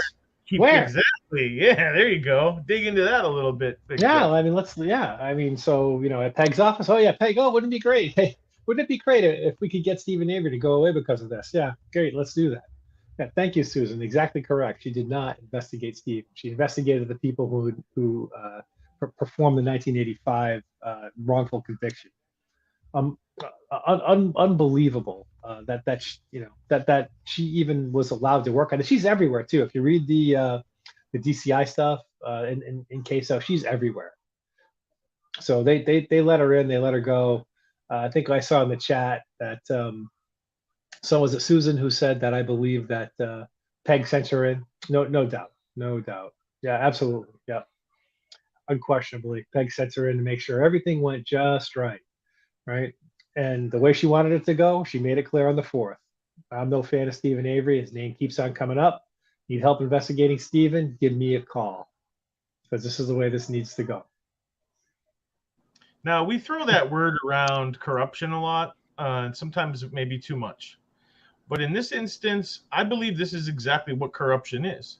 She is not in her realm, the words that she used, in her realm to be offering up anything. It's not how it works. It's backwards. It's it's cart before the horse type thing. No, when we need your help, we call you. Right. We call you and say, public. Yeah, we're overwhelmed. We need help with this. And they go, oh, okay, well, we'll open a case and we'll be out there. It's not the other way around. Yeah, well, and you're gonna get help, right? Not from people in the DCI who actually, right? And that's where Fassbender's from, right? He's from the DCI, but he's actually from a unit that investigates, this type of crime. Deb Strauss is in the friggin' public integrity unit. It's not in the scope, right? That's you remember that, right? That's what she said in her deposition. I'm in the public integrity unit, and she hasn't changed jobs as far as I know. And she even says in the damn call, I'm not sure this is within my ability to ask because of my job. It's not in the scope of the public integrity unit's duties to perform this type of criminal investigation, right? She just wanted in, and they just let her slide right on in, right? Because the word came in from on high that Peg's fixer has arrived, and that's exactly what happened. That Deb was everywhere, interviewing lots of people. I think you bring up a really good point. It's something when you said Fassbender, it kind of made me think. This call should have been placed to Fassbender or someone in that department, right? Hey, if you need my help, I don't really. Maybe she did. I guess we don't know. Maybe she did call other people and offer up her help. This is just the only call that we have, right? So it's embarrassing for all law enforcement to hear this. I'm sorry, it is. I think it's the reverse way, and it shows that there were other forces, like independent. Maybe you're right. Maybe she was wink, wink, nudge, nudge from up on high. That's definitely possible. But it does to me show a huge bias from law enforcement outside of Manitowoc, right? This is a bias outside of Manitowoc. We understand why Manitowoc people hate them. $38 million dollars. But when you see, biases coming from outside Manitowoc, here you go, guys. I mean, we have to be honest and say what it is. That's how I see it. And if you guys don't, you're welcome to disagree with me, but that's how I feel. Yeah. So Cher asks in the chat, did they use her? Oh, yes, they did. Yeah. If you look at the reports that made it into CASO, Deb Strauss went on a lot of those interviews. Unclear what she did behind the scenes because DCI reports up differently than CASO. So not everything, she may have some contributions to CASO. I don't recall, but they report upwards differently. DCI does than the police, and the FOIAs that you ask for DCI are not always granted, and DCI can just hide behind the fact that we're DCI and you can't FOIA us as part of the reason. But yes, she was definitely involved in a lot of the interviews. I think she went to go interview. She's one of the people who went to interview Maria, if I'm not mistaken. She might have been there for Bobby Dassey's interview. She's all over the place in this case. There was typically a DCI agent that accompanied MTSO on CASO on the various interviews. So yeah, Deb was everywhere. They used her extensively. Yeah, and it's just unclear how her influence sort of directed the investigation or the reporting. Yeah, and you can't, like as Paul Word points out, you can't underestimate the fact or understate the fact that she was involved in the depositions as well. She was deposed again. So it's not that I don't like him. What's the truth, Deb? The truth is he's deposed me in a civil suit. That's the truth she should have said if she was speaking the truth to the dispatch. Well, I'm involved in this civil suit. Not I don't like him. Come on. I think his lawyer made me look like an ass, right? That's the real thing. His lawyer made me look like a real ass. Well, he just, Glenn and Kelly really just painted her with the brush that she should have been painted with, because, I think Amy Lehman had real questions. Of course, she couldn't, I don't think, actually really voice those concerns openly, being part of the DOJ and her career.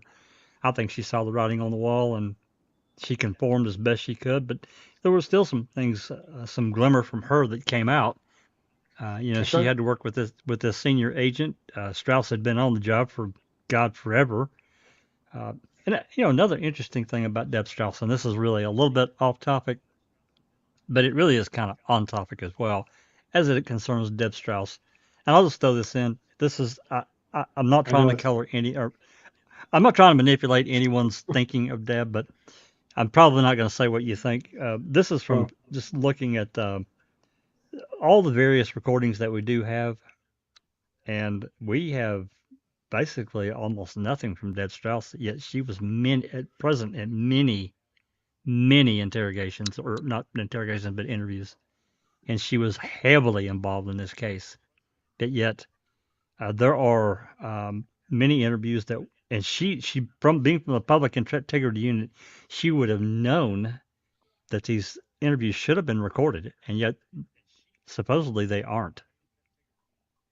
We have her own voice almost none at all. They've got this one call, but other than that, I'm trying to think of any other interviews that we have her in, and I don't think there's one that I've been able to get my hands on. You mean recorded? Recordings, actual audio. Yep. Her, no. That phone call's it, as far as I know. Yeah, I think that's all, Jeff. Yeah, who's she married to? I really don't know. That would be a jinx question, and I cannot answer. Her husband or her father-in-law is someone we know well. I just cannot recall. Who is Mystic Jinx when you need her? Well, she was in the audience. She was. She might be around again. But the part that jumps out about me about Deb, and then I'll let it go, is that she's part of the public integrity unit, right? Integrity, right? Morals, doing the right thing, accountability, right? And so what I see from Deb Strauss's attitude is do as I say, not as I do. She wants to go against public figures who are involved in lying and corruption and doing things that they're not supposed to be doing outside the guidelines of their jobs. And yet, on the other hand, to me, it seems that Deb Strauss is engaged in that behavior herself. So public integrity is that blows my mind away. What? Do as I say, not as I do, right? It's a critical thing, if you ask me, to be Deb Strauss. Okay, don't sue me.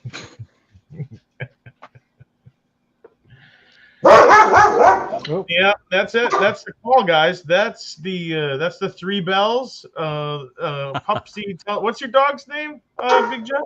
That one's Marley. That's going on and on. My daughter just got home from work, so that's his mama. That's his mama, actually. That I'm that dog's grandfather. I see.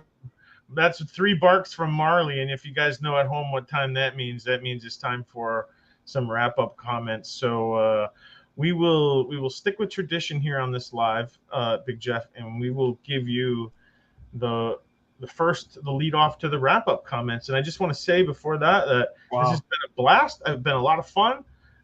We got through some of them. There's still more that we didn't that are off the list, and I have to say thank you to everybody out in chat.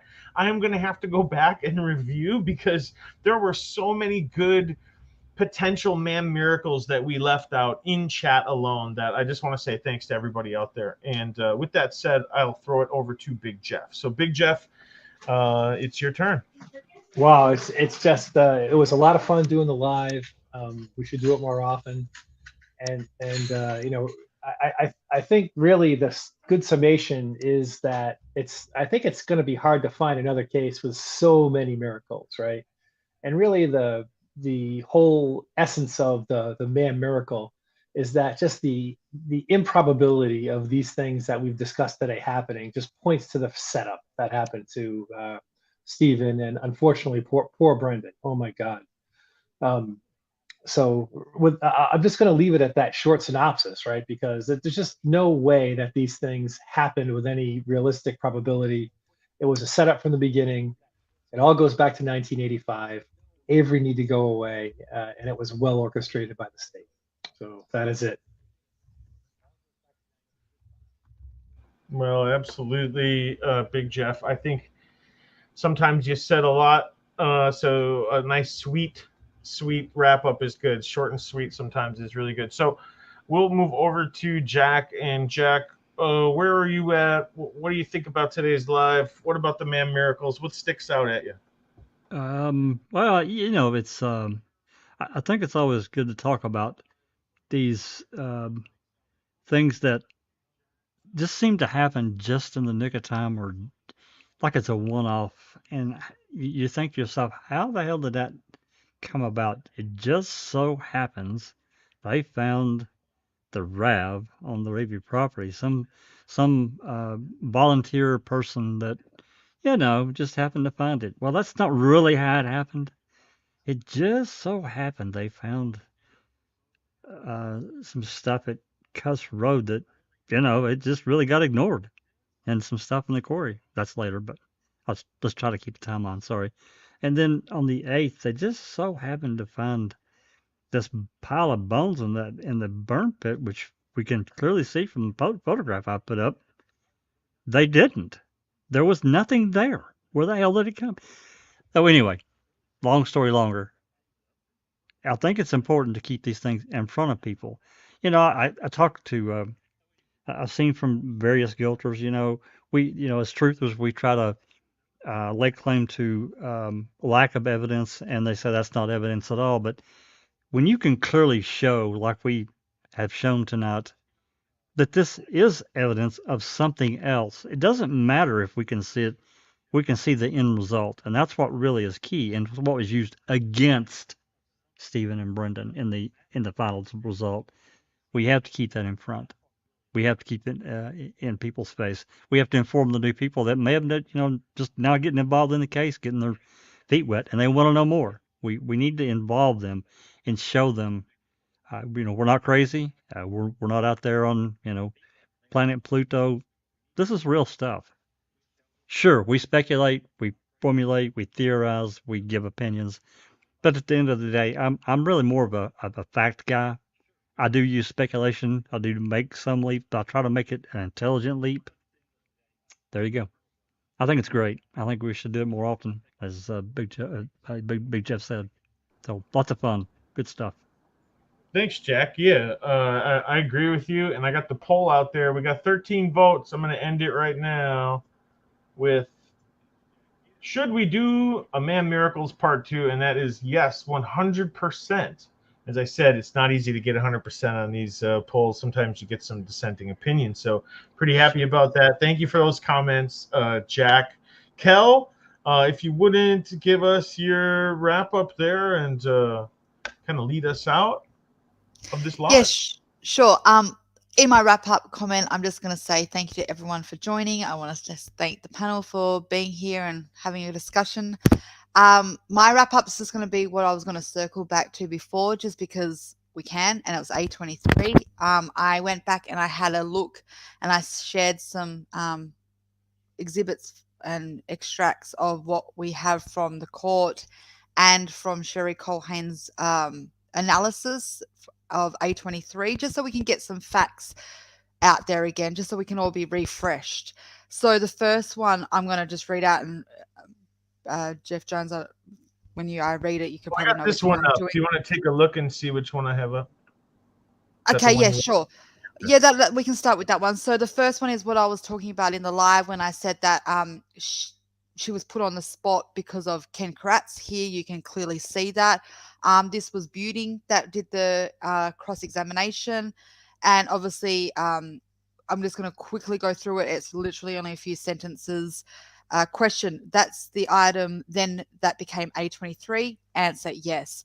Question, and you tested that with a swab for DNA, right? Answer, yes. Question, and you did not find Mr. Avery's DNA on that swab, did you? Answer, no.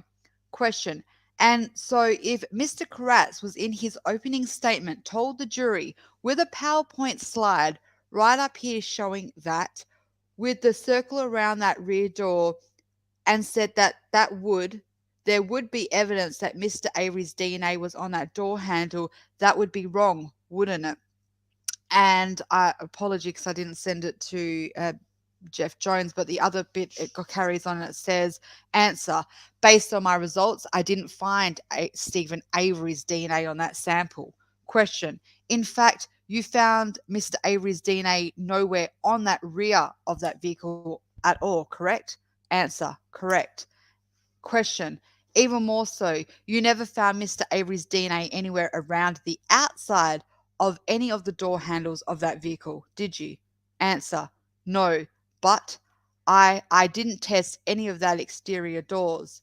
Question, and you later received some swabs of the interior door handles, didn't you? Answer, yes. Question, and did you find Mr. Avery's DNA on that, did you? Answer, no. Question, you found Teresa Halbach's DNA on at least one of them, right? Answer, right.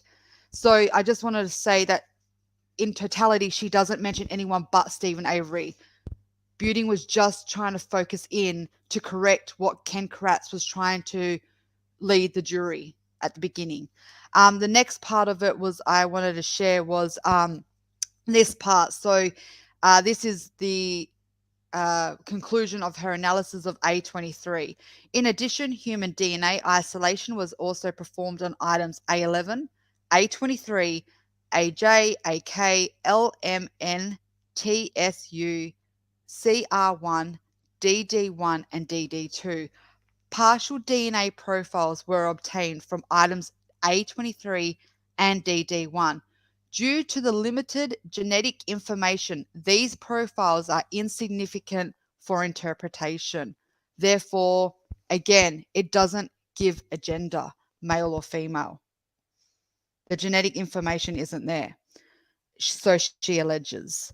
And the only other thing that I don't know if Jeff Jones you want to pull up is just that image that they used, well, that has been put out into the community, and that's just the comparison of Pam's sperm photo that she took on the Avery salvage yard versus the crime lab, and you know why people think that it's odd that one you can see some kind of markings on one but you can't see the other.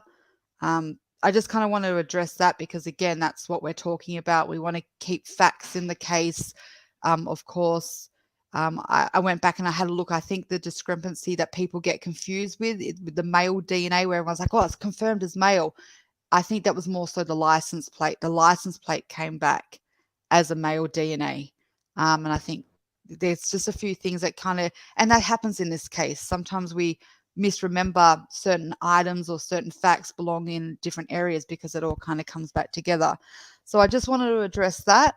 Does it change anything? Well, no, that's another discussion. We'd have to go back and then add all these back in and discuss again.